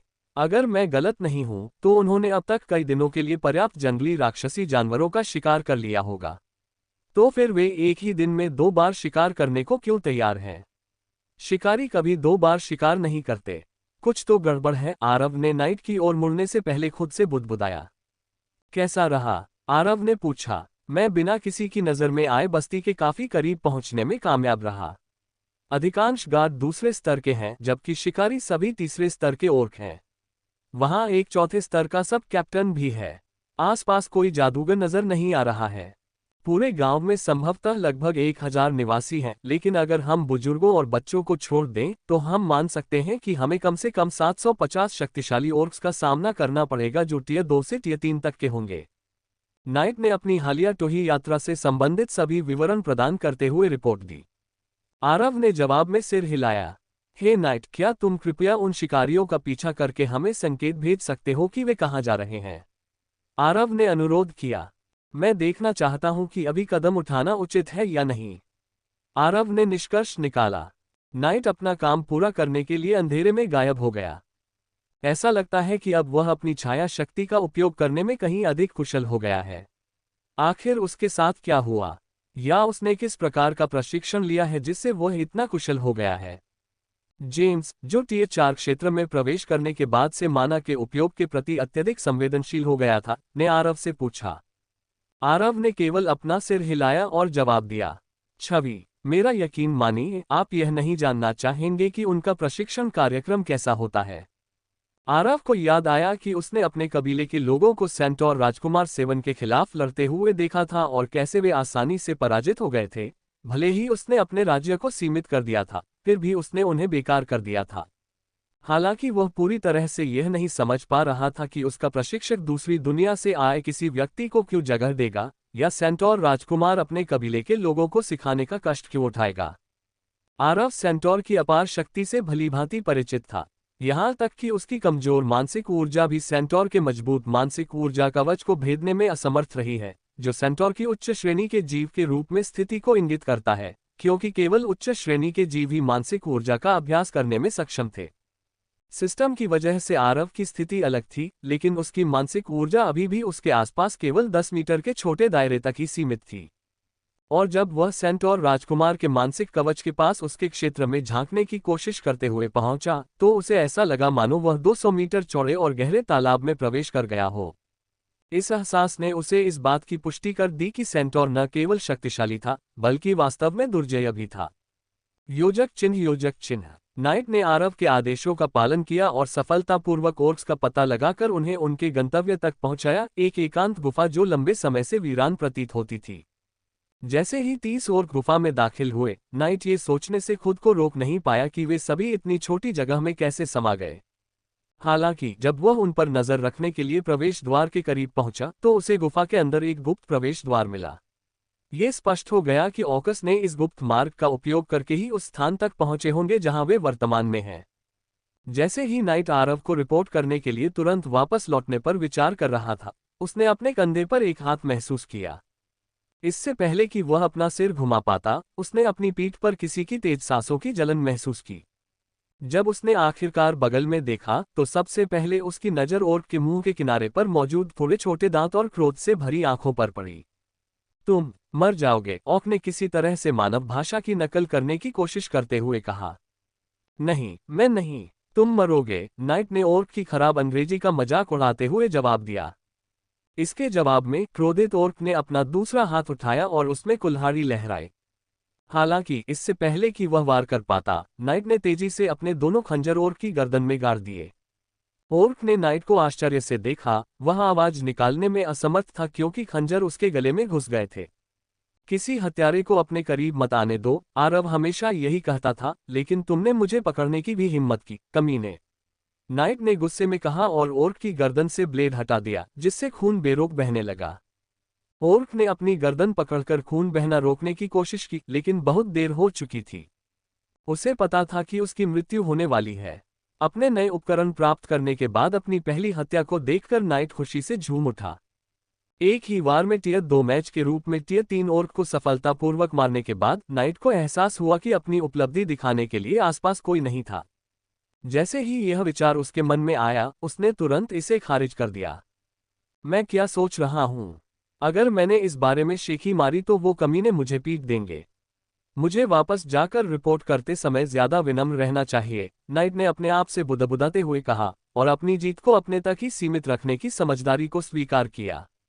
अपने खंजरों को वापस टैटू के आकार में समेटते हुए नाइट ने ओर्क के शरीर को पास की एक झाड़ी की ओर घसीटा। उसका इरादा था कि शरीर को वहां अस्थायी रूप से छिपा दे, इससे पहले कि वह ये तय करे कि उसका क्या करना है।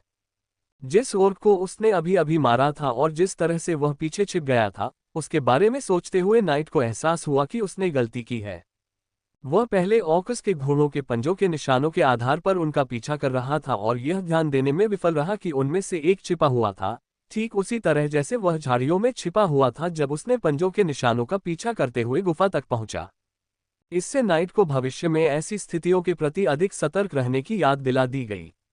नाइट ने आरव और बाकी समूह की ओर वापस दौड़ते हुए जरा भी समय बर्बाद नहीं किया। जैसे ही वह अंधेरे से बाहर निकला, तुरंत ही सभी लोग उसके चारों ओर जमा हो गए, जो उसके द्वारा जुटाई गई जानकारी को सुनने के लिए उत्सुक थे। यहां से ज्यादा दूर नहीं, उस दिशा में लगभग 20 किलोमीटर दूर शिकारी ओर्क्स एक गुफा में घुस गए। उनकी जासूसी करते समय मुझसे एक गलती हो गई और एक ओर्क ने मुझे देख लिया।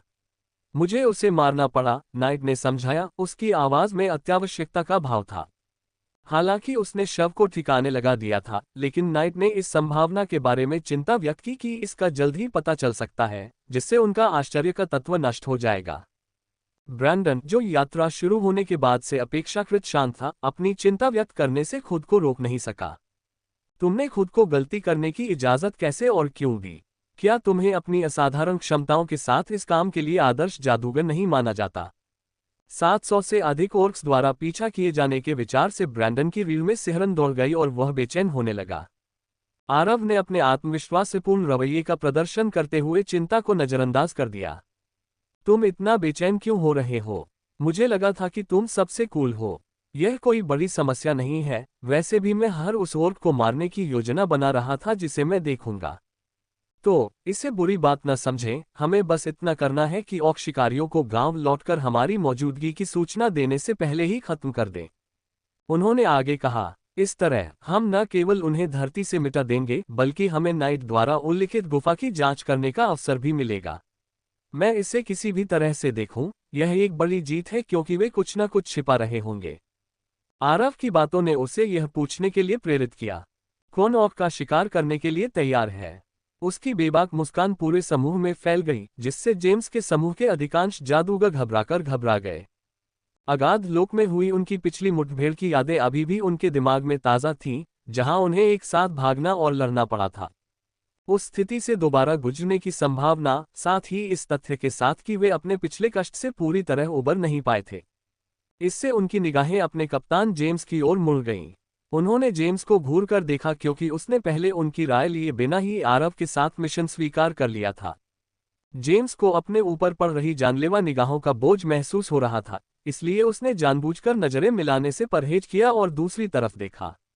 वह समूह के बीच तनाव को बढ़ता हुआ महसूस कर सकता था। आरव का अनुसरण करने के लिए उत्सुक दिखने वालों में गॉर्डन परिवार के सदस्य और लुकास ब्लेड शामिल थे, जो अपने हाथों को हवा में फैलाकर उत्साह से उछल रहा था और शिकार शब्द सुनते ही उसने अपना उत्साह प्रदर्शित किया।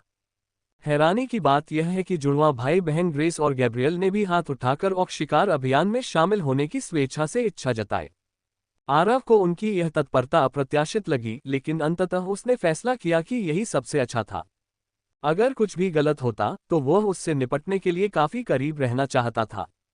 नाइट, ब्रैंडन, लुकास, ग्रेस और गैब्रियल, आप मेरे साथ एक टीम बनाएंगे और हम मिलकर शिकारी ओर्क्स को आधे रास्ते में रोकेंगे और उन सभी को खत्म कर देंगे। आरव ने आत्मविश्वास से घोषणा की और ग्रेस और गैब्रियल को ध्यान से देखने के लिए कुछ क्षण रुके। जुड़वां होने के बावजूद उन्होंने उनकी शक्ल, सूरत और व्यक्तित्व में मौजूद उल्लेखनीय अंतर को देखा। छवि, ग्रेस ने अपने नाम को सार्थक कर दिखाया, वह जहां भी जाती थी सुंदरता और जीवंतता बिखेरती थी। उसकी आकर्षक विशेषताएं, लंबे लहराते काले बाल और गर्मजोशी भरी मनमोहक मुस्कान आसपास के लोगों को मोहित कर लेती थी। उसकी आंखों में जादू की चमक थी, जो एक आंतरिक प्रकाश को प्रतिबिंबित कर रही थी। इसके बिल्कुल विपरीत गैब्रियल अलग थलग और उदासीन प्रतीत होता था, जो शीतलता और रहस्य का भाव बिखेरता था। यात्रा शुरू होने के बाद से ही उनका व्यवहार ऐसा था मानो वह सक्रिय रूप से भाग लेने में कोई दिलचस्पी दिखाए बिना बस साथ साथ चल रहे हों। आरव गैब्रियल की तीव्र बर्फीली नीली आंखों को देखे बिना नहीं रह सका, जो बाधाओं और रहस्यों को भेदने में सक्षम प्रतीत होती थी। इन जानकारियों से उन्हें एहसास हुआ कि जुड़वां बच्चे साधारण जादूगर नहीं थे, जिसके चलते वे उनके आसपास अधिक सतर्क रहने लगे। बाकी सब यहीं रुके और सतर्क रहें।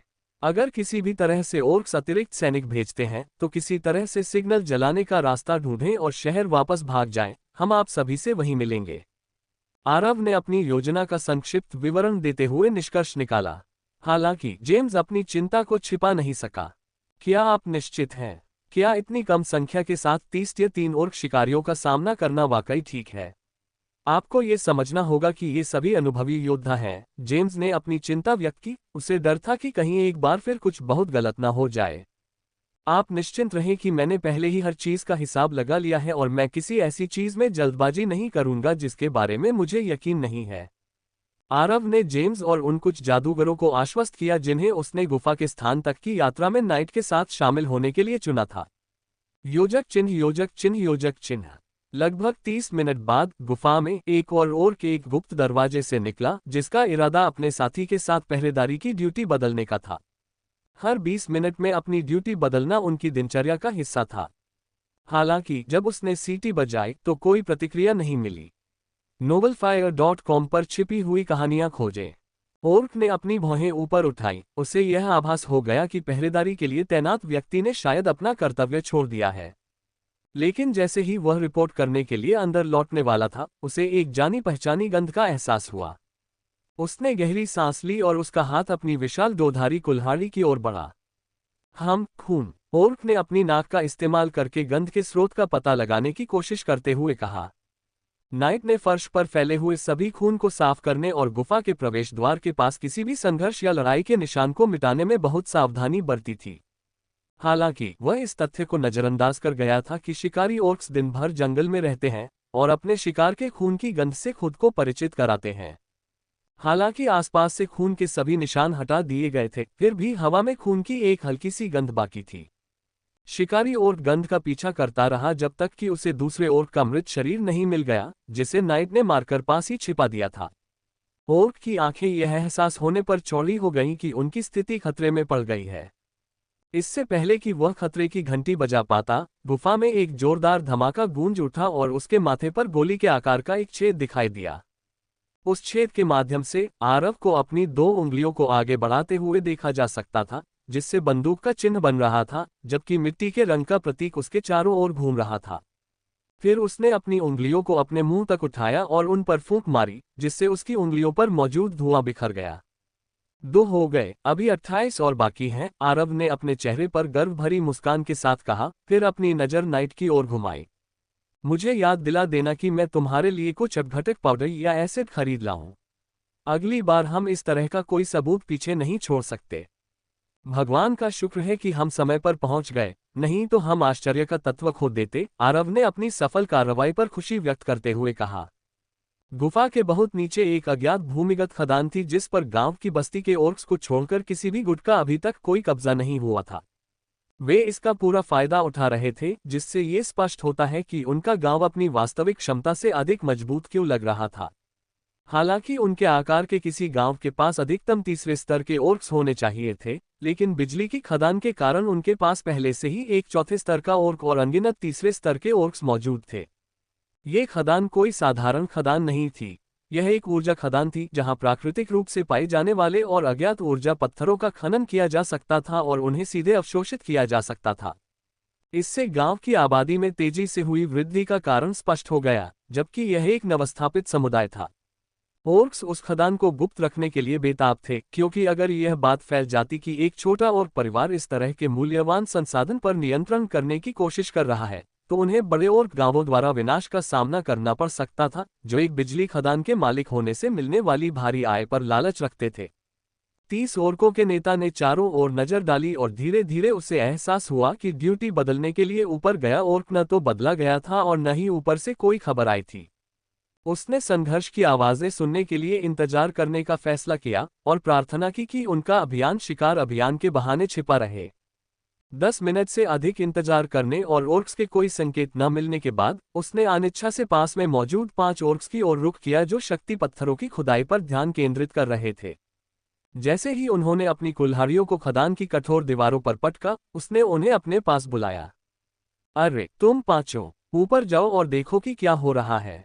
अगर तुम्हें लगे कि कुछ बुरा होने वाला है तो तुम में से किसी एक को तुरंत वापस आकर संदेश देना होगा। नेता ओर्क ने आदेश दिया क्योंकि वह दिल से चाहता था कि खदान में उनकी उपस्थिति का पता न चले। हालांकि गांव धीरे धीरे मजबूत हो रहा था, लेकिन अभी तक वह उस स्तर तक नहीं पहुंचा था जहां वह मध्यम आकार के गांवों के साथ प्रतिस्पर्धा कर सके। पांचों ओर्क्स ने सावधानीपूर्वक अपने हथियार उठाए और गुफा के प्रवेश द्वार की ओर बढ़े। उन्होंने जवाब की प्रतीक्षा में सीटी बजाई, लेकिन उन्हें सन्नाटा मिला जिससे वे आश्चर्यचकित हो गए। उन्हें धीरे धीरे यह एहसास होने लगा कि शायद उनका नेता सही था। तुम दोनों कोनों को संभालो और तुम दोनों अलग अलग दिशाओं से सहारा दो, सबसे तेज गति वाले ओर्क ने आदेश दिया। उन्होंने उसे कमान संभालने देने पर सहमति जताई थी क्योंकि उस समय वह मिशन के लिए सबसे उपयोगी व्यक्ति था। सबसे तेज दौड़ने वाला ओर्क पीछे रह गया जबकि बाकी लोग आगे बढ़ गए ताकि अगर कुछ भी गलत हो जाए तो वे खदान में वापस जाकर अपने नेता को सतर्क कर सकें। जैसे ही वे उन विशाल पेड़ों के पास पहुंचे जहां आरव और उसके साथी छिपे हुए थे, आरव के पास खड़ा लुकास लगातार फुसफुसा रहा था। novelfire.com पर नए अध्याय पढ़ें। हमें हमला कब करना चाहिए? क्या अभी करना चाहिए? लुकास ने उत्सुकता से पूछा। आरव केवल अपना सिर हिला सका। उसे इस बात से निराशा हो रही थी कि लुकास उपद्रवी बन रहा था और इस महत्वपूर्ण मिशन के दौरान उसे चिंता में डाल रहा था। उसने अपनी झुंझलाहट को दबाते हुए धीमी आवाज में उत्तर दिया, अभी नहीं लुकास, थोड़ा और इंतजार करो। ओर्क्स लगातार करीब आते जा रहे थे, लेकिन आरव की ओर से कोई संकेत नहीं मिल रहा था। नाइट, लुकास या ब्रैंडन इंतजार करते रहे क्योंकि वे सभी आरव की फैली हुई बाह की ओर देख रहे थे, हमले के लिए उसके आदेशों की प्रतीक्षा कर रहे थे। हालांकि गैब्रियल अब और खुद को रोक नहीं सका। वह अपने छिपने की जगह से बाहर निकला और पूरी तरह से निहत्था होकर खुले में चला गया। वह धीरे धीरे ओर्क्स के पास पहुंचा और जैसे ही उन्होंने उसे देखा, उन्होंने अनुमान लगाया कि उसकी उपस्थिति उनके ओर्क साथियों के गायब होने से संबंधित हो सकती है। इससे वे अपने हथियारों को कसकर पकड़ने लगे क्योंकि वे टकराव के लिए तैयार हो रहे थे। गैब्रियल ने उन्हें चुनौती भरी निगाहों से देखा और मुस्कुराया, जानबूझकर आरव के उस आदेश की अवहेलना करते हुए जिसमें उन्हें संकेत दिखने तक छिपे रहने को कहा गया था। तुम क्या कर रहे हो? आरव ने पूछा। गैब्रियल द्वारा उनकी योजना की अवहेलना देखकर वह स्पष्ट रूप से आश्चर्यचकित था। बात सीधी सी है, मैं एक साधारण टियर 3 मैच से आदेश लेते लेते थक गया हूं जो कुछ कीड़ों को भी संभाल नहीं सकता।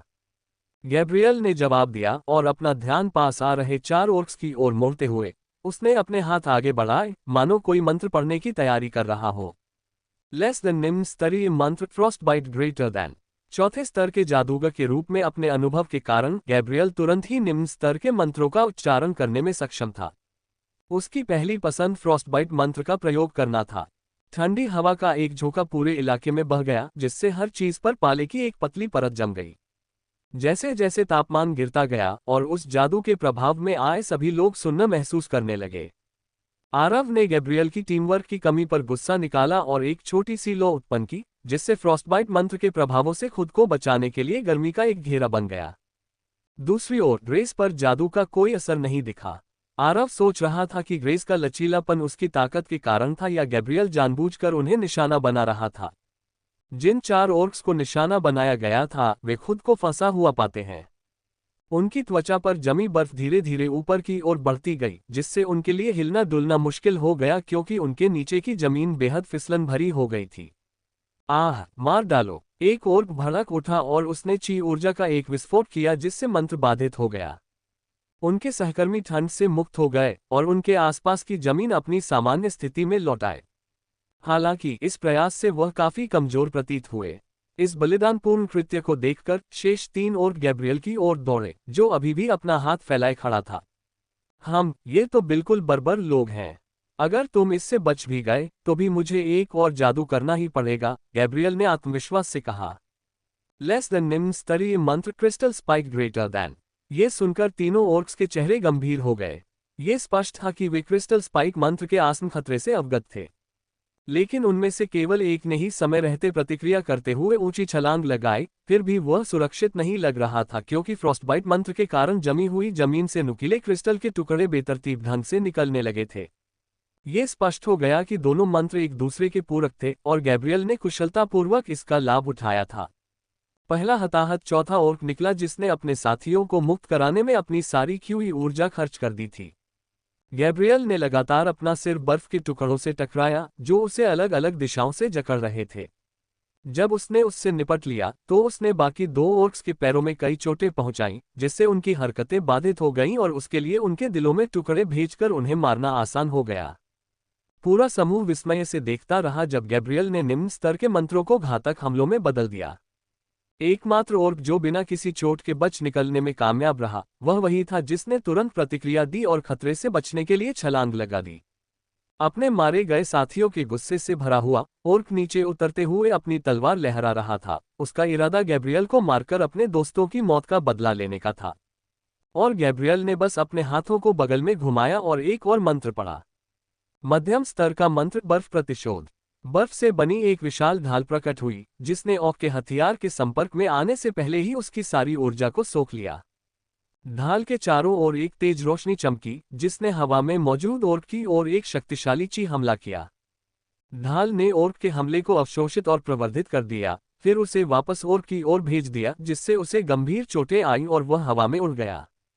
दुर्भाग्यवश उस ओर्क की मृत्यु हो गई क्योंकि जिस नुकीली पेड़ की शाखा में उसे फेंका गया था उसी से उसका शरीर धंस गया। कीड़ों से छुटकारा पाने का यही सही तरीका है, गैब्रियल ने मुंह फेरते हुए कहा। हालांकि उसकी जीत क्षणिक थी क्योंकि आरव की जलती हुई मुट्ठी ने उसके चेहरे को ढक लिया और एक जोरदार मुक्का मारा जिससे गैब्रियल हवा में उड़ गया।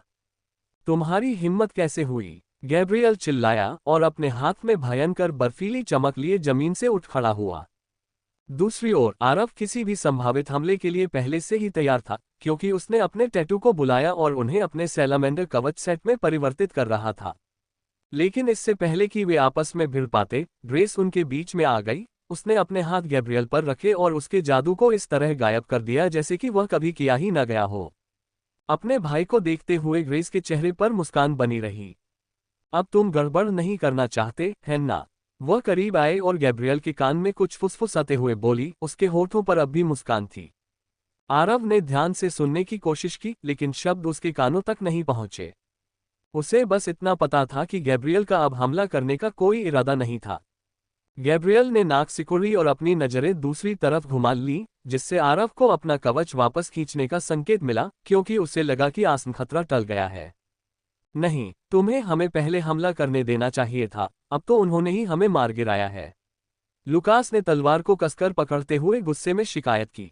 हालांकि सबका ध्यान उस शूरवीर पर गया जो चलकर आया था। जुड़वा बच्चे हैरान थे क्योंकि उन्होंने उसे जाते हुए नहीं देखा था, लेकिन अब वह एक और ओर्क का कटा हुआ सिर लिए हुए था और उसने उसे गैब्रियल के चरणों में फेंक दिया।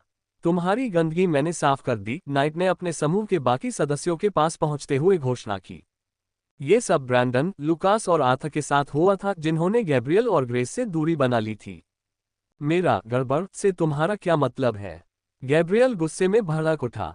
जब तुम सब हिचकिचा रहे थे तब मैंने सारे ओर्क्स को मार डाला। तुम्हें मेरा शुक्रिया अदा करना चाहिए। चौथे स्तर के जादूगर के तौर पर मुझसे कमजोर किसी से आदेश लेना अपमानजनक है। गुस्से से आग बबूला होकर आरव ने आवेश में आकर पलटवार किया। तो क्या हुआ? इसे स्वीकार करो, मैंने तुम्हें कभी अपनी टीम का हिस्सा बनने के लिए नहीं कहा था और न ही मैंने लोगों को मेरे साथ ऑक का शिकार करने के लिए आमंत्रित करते समय तुम्हारी स्वेच्छा से भागीदारी मांगी थी। तो जब मैं आदेश दूं तो तुम्हें शिकायत करने का कोई हक नहीं है। ये तो लगभग मेरी अपनी टीम है, बेवकूफ। आरव बोल ही रहा था कि तभी गैब्रियल अचानक उसके सामने प्रकट हुआ और उसके कॉलर को कसकर पकड़ लिया। मुझे एक बार फिर बेवकूफ कहो। गैब्रियल गुस्से से दहाड़ उठा, उसकी आंखें क्रोध से लाल हो रही थीं। बेवकूफ, आरव ने गैब्रियल की आक्रामकता से अप्रभावित होकर शांत भाव से जवाब दिया। अगर तुम इतने मूर्ख न होते तो तुमने मेरे आदेश सुने होते, लेकिन चिंता मत करो, मैंने नाइट से तुम्हारी सारी गड़बड़ ठीक करवा दी है। तिरस्कार भरी आवाज में नाक सिकोड़ते हुए गैब्रियल ने आरव को पीछे की ओर धकेल दिया। अपने वस्त्रों से धूल झाड़ते हुए आरव ने गैब्रियल का मजाक उड़ाते हुए अपने कबीले के प्रतीक चिन्ह को ठीक किया। वहां 5 ओर्क थे। 4 स्थिति का जायजा लेने आए थे, जबकि तीसरा खबर देने आया था। तुम हमें गंभीर मुसीबत में डाल सकते थे, क्योंकि तुम चाहे कितने भी ताकतवर क्यों न हो, अकेले लगभग 20 या 3 ओर्क का सामना करना तुम्हारे बस की बात नहीं। या कर सकते हो। आरव हंसते हुए गैब्रियल को चिढ़ाने लगा। ग्रेस ने आगे बढ़कर आखिरकार अपने भाई का बचाव करने के लिए आवाज उठाई। मुझे अपने भाई के कार्यों के लिए खेद है, लेकिन व्यापक परिप्रेक्ष्य को देखें। इसकी वजह से हम ओर्क्स को तेजी से मार सके। हालांकि आरव को कुछ और ही चिंताएं थीं। उसने देखा कि लेगियन उसकी ओर आ रहा है, जिससे गैब्रियल, ग्रेस और लुकास चौंक गए। novelfire.com पर छिपी हुई सामग्री खोजें। गॉर्डन कबीले के सदस्यों के हावभाव से गोलेम के साथ उनकी परिचितता का संकेत मिलता था, क्योंकि आरव ने बहुत पहले ही लेगियन को नए सदस्यों की जानकारी के बिना छोड़ दिया था और उसे चुपचाप उनका पीछा करने की अनुमति दी थी। लेगियन ने आरव के कान में कुछ फुसफुसाया, जिससे आरव बोलते समय ग्रेस की ओर मुड़ गया। नहीं, तुम्हारा भाई हमारे लिए सिर्फ एक अधूरी लड़ाई लेकर आया है। ओर्क्स को पहले से ही हमारे बारे में पता है, आरव ने कहा। ऐसा हो ही नहीं सकता, गैब्रियल ने अविश्वास से चिल्लाते हुए कहा। आरव ने गुफा के प्रवेश द्वार की ओर हाथ से इशारा किया, जिससे बाकी ओर्क्स हथियारबंद होकर बाहर निकलते हुए दिखाई दिए और वे आरव के समूह को धमकी भरी निगाहों से घूर रहे थे। लू ग्रोथ हाजुक, उन सभी को मार डालो, हंटर ओर्क नेता ने आदेश दिया, और शेष 23 ओर्क्स भयंकर दृढ़ संकल्प के साथ समूह की ओर दौड़ पड़े। चलो शुरू करते हैं, आरव ने घोषणा की और सैलामेंडर सेट को पूरी तरह से मंगवा लिया। ऐसा करते ही उसके बाल चमकीले गहरे लाल रंग के हो गए, जिनके सिरे काले थे।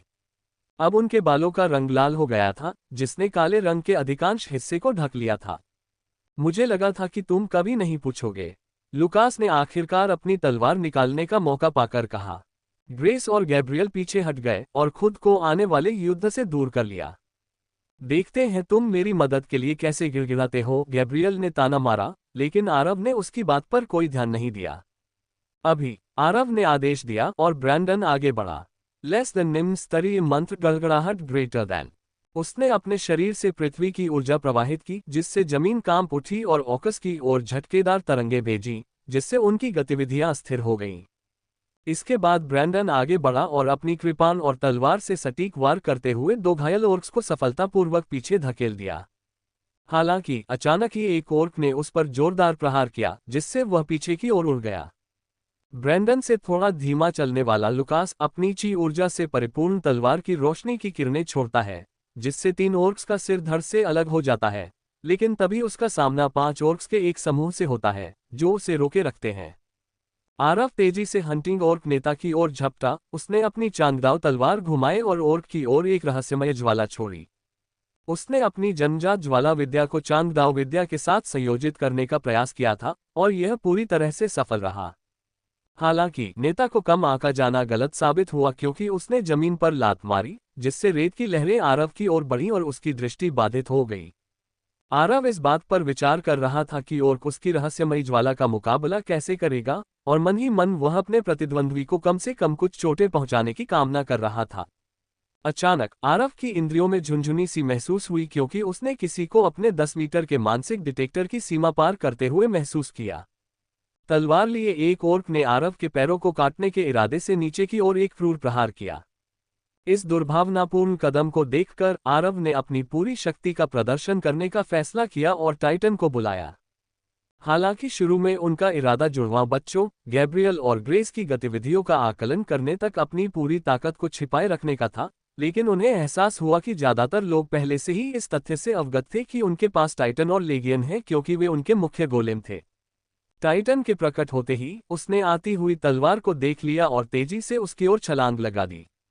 ब्लेड की नोक पर उतरते ही उसने अपनी पूरी ताकत लगा दी, जिससे हथियार पर पाला जम गया और वह आगे की ओर धकेलने लगा।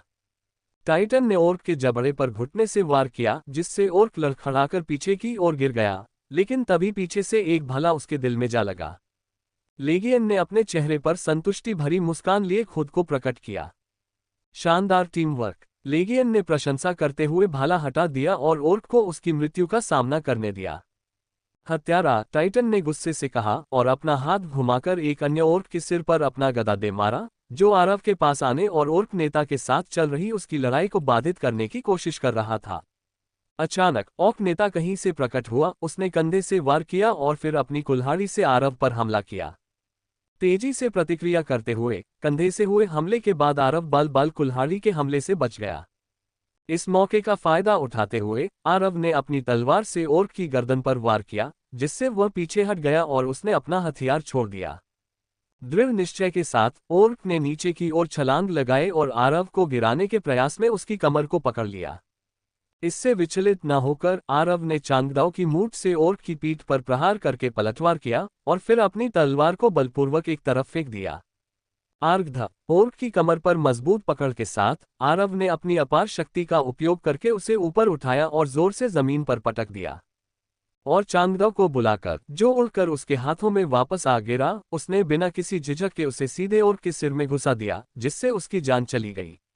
गैब्रियल केवल विस्मय से देख सकता था, क्योंकि आरव और वह तथाकथित अव्यवस्थित समूह, जिसे वह समझता था, बिना किसी हताहत के एक एक करके ओर्क्स को आसानी से मार रहे थे। भागने की कोशिश कर रहे एक ओर्क का भयावह अंत हो गया जब आरव के बाएं हाथ से निकली एक मिट्टी की गोली उसके सिर में जा लगी, जबकि उसी समय उसने अपने दाहिने हाथ से चांगदाव तलवार घुमाकर दूसरे ओर्क को मार गिराया। ब्रैंडन की मदद से लुकास आखिरकार उन 5 ओर्क्स को हराने में कामयाब रहा जिन्होंने उसे घेर लिया था। उनकी टीम वर्क और गठन प्रभावी साबित हुई, क्योंकि उन्होंने जल्दी ही ओर्क्स की चालों को सीख लिया और तलवार से कई संयुक्त हमले किए, जिससे ओर्क्स का शीघ्र ही सफाया हो गया। लेगियन और टाइटन ने हमेशा की तरह अपनी उल्लेखनीय दक्षता का प्रदर्शन किया और आमने सामने की लड़ाई में टियर 3 ओर्क्स को आसानी से हरा दिया। हालांकि टाइटन ही उन्हें तेजी से खत्म करने में माहिर था, जिसके चलते लेगियन को उसके साथ रहना पड़ा और हमेशा अपने घातक लेजर भाले से अंतिम प्रहार करना पड़ा। दूसरी ओर नाइट ने अपने नए कवच सेट को प्राप्त करने के बाद से खुद को समूह का सबसे मूल्यवान सदस्य साबित कर दिया था।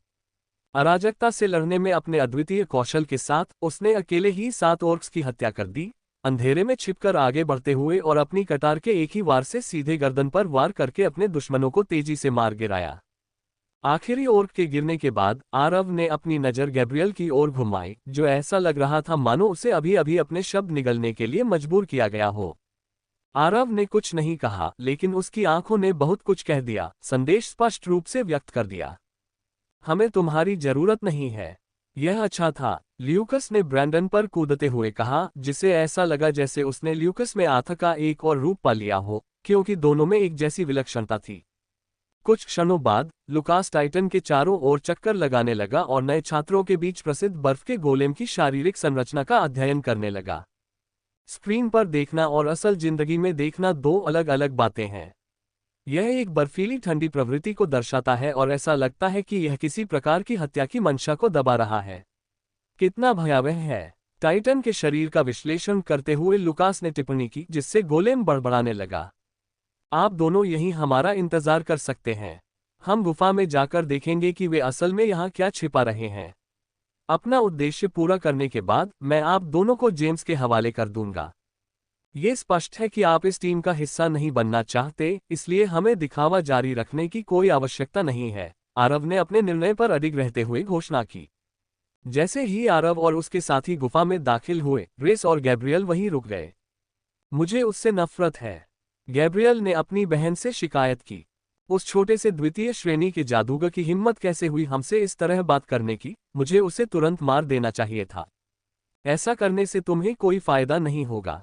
याद रखो, हमारे पास ज्यादा समय नहीं है। अभी के लिए जितना हो सके उतना अनुभव कर लेते हैं। तुम्हारा बदला बाद में भी लिया जा सकता है।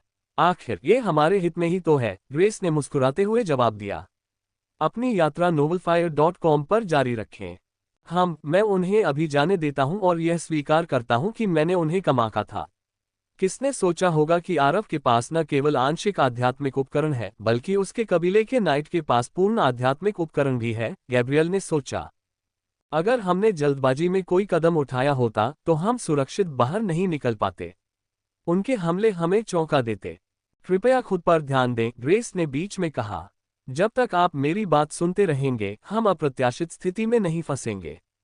योजक चिन्ह। इस बीच गुफा के अंदर आरव और उसके समूह ने आसानी से गुफा के गुप्त प्रवेश द्वार से रास्ता बनाया और अंदर की ओर आगे बढ़े। लेकिन जब उनकी नजरों ने खदान की विशालता को देखा तो वे आश्चर्य और सदमे से व्याकुल हो गए।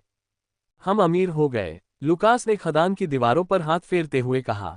यहाँ तक कि ब्रैंडन और नाइट भी खदान से निकलने वाली अपार ऊर्जा को देखकर अचंभित हुए बिना नहीं रह सके। लेकिन आरव अपनी भौहें चढ़ाने से खुद को रोक नहीं सका। पहली बार उसे लगा कि काश अवनी उनके साथ होती।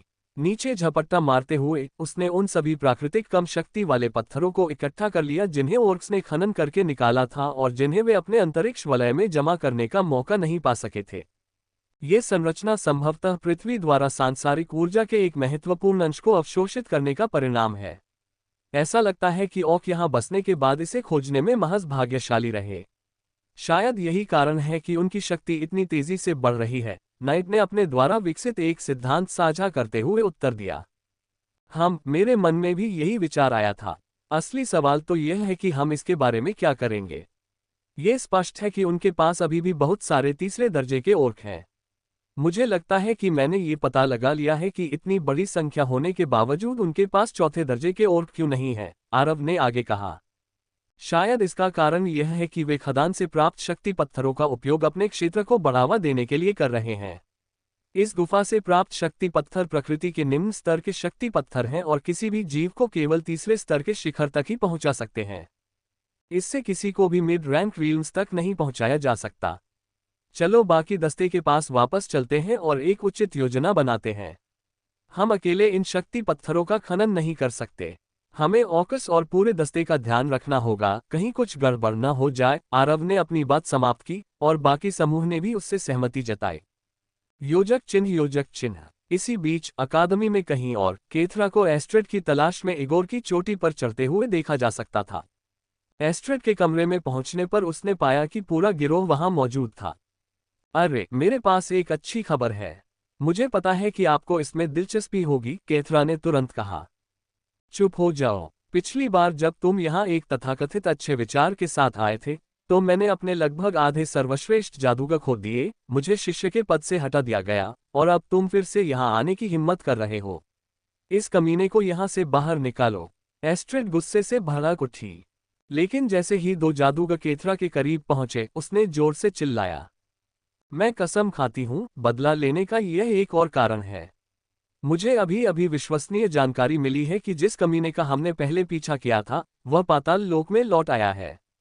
उसे मारने और अपना क्रोध मिटाने का ये बिल्कुल सही मौका है, केथरा ने घोषणा की। क्या तुम्हारा दिमाग खराब हो गया है? तुम चाहते हो कि मैं टेरान के शिष्यों पर हमला करूं? क्या तुम बिल्कुल पागल हो गए हो? क्या तुम्हें उसके गुस्से की भयावहता का अंदाजा नहीं है? उसने पहले ही मेरे गुरु को धमकी दे दी है। मुझे मारना उसके लिए बहुत आसान होगा। अगर तुम मरने के लिए इतने बेताब हो तो खुद उसके शिष्य के पीछे जाओ। जहां तक मुझे याद है तुम तीसरे दर्जे के सर्वश्रेष्ठ जादूगर हो, जबकि वह सिर्फ दूसरे दर्जे का औसत जादूगर है। जाओ, खुद ही उसे मार डालो। चलो, किस बात का इंतजार कर रहे हो? इस कमीने को यहां से घसीटकर बाहर निकालो। एस्ट्रेड ने अपना गुस्सा निकालते हुए चिल्लाया। जैसे ही वह अपने समूह की ओर मुड़ा, उन्होंने अगले रसातल क्षेत्र अभियान की योजनाओं पर चर्चा की और अधिक हासिल करने और अपनी खोई हुई प्रतिष्ठा को पुनः प्राप्त करने की उम्मीद जताई।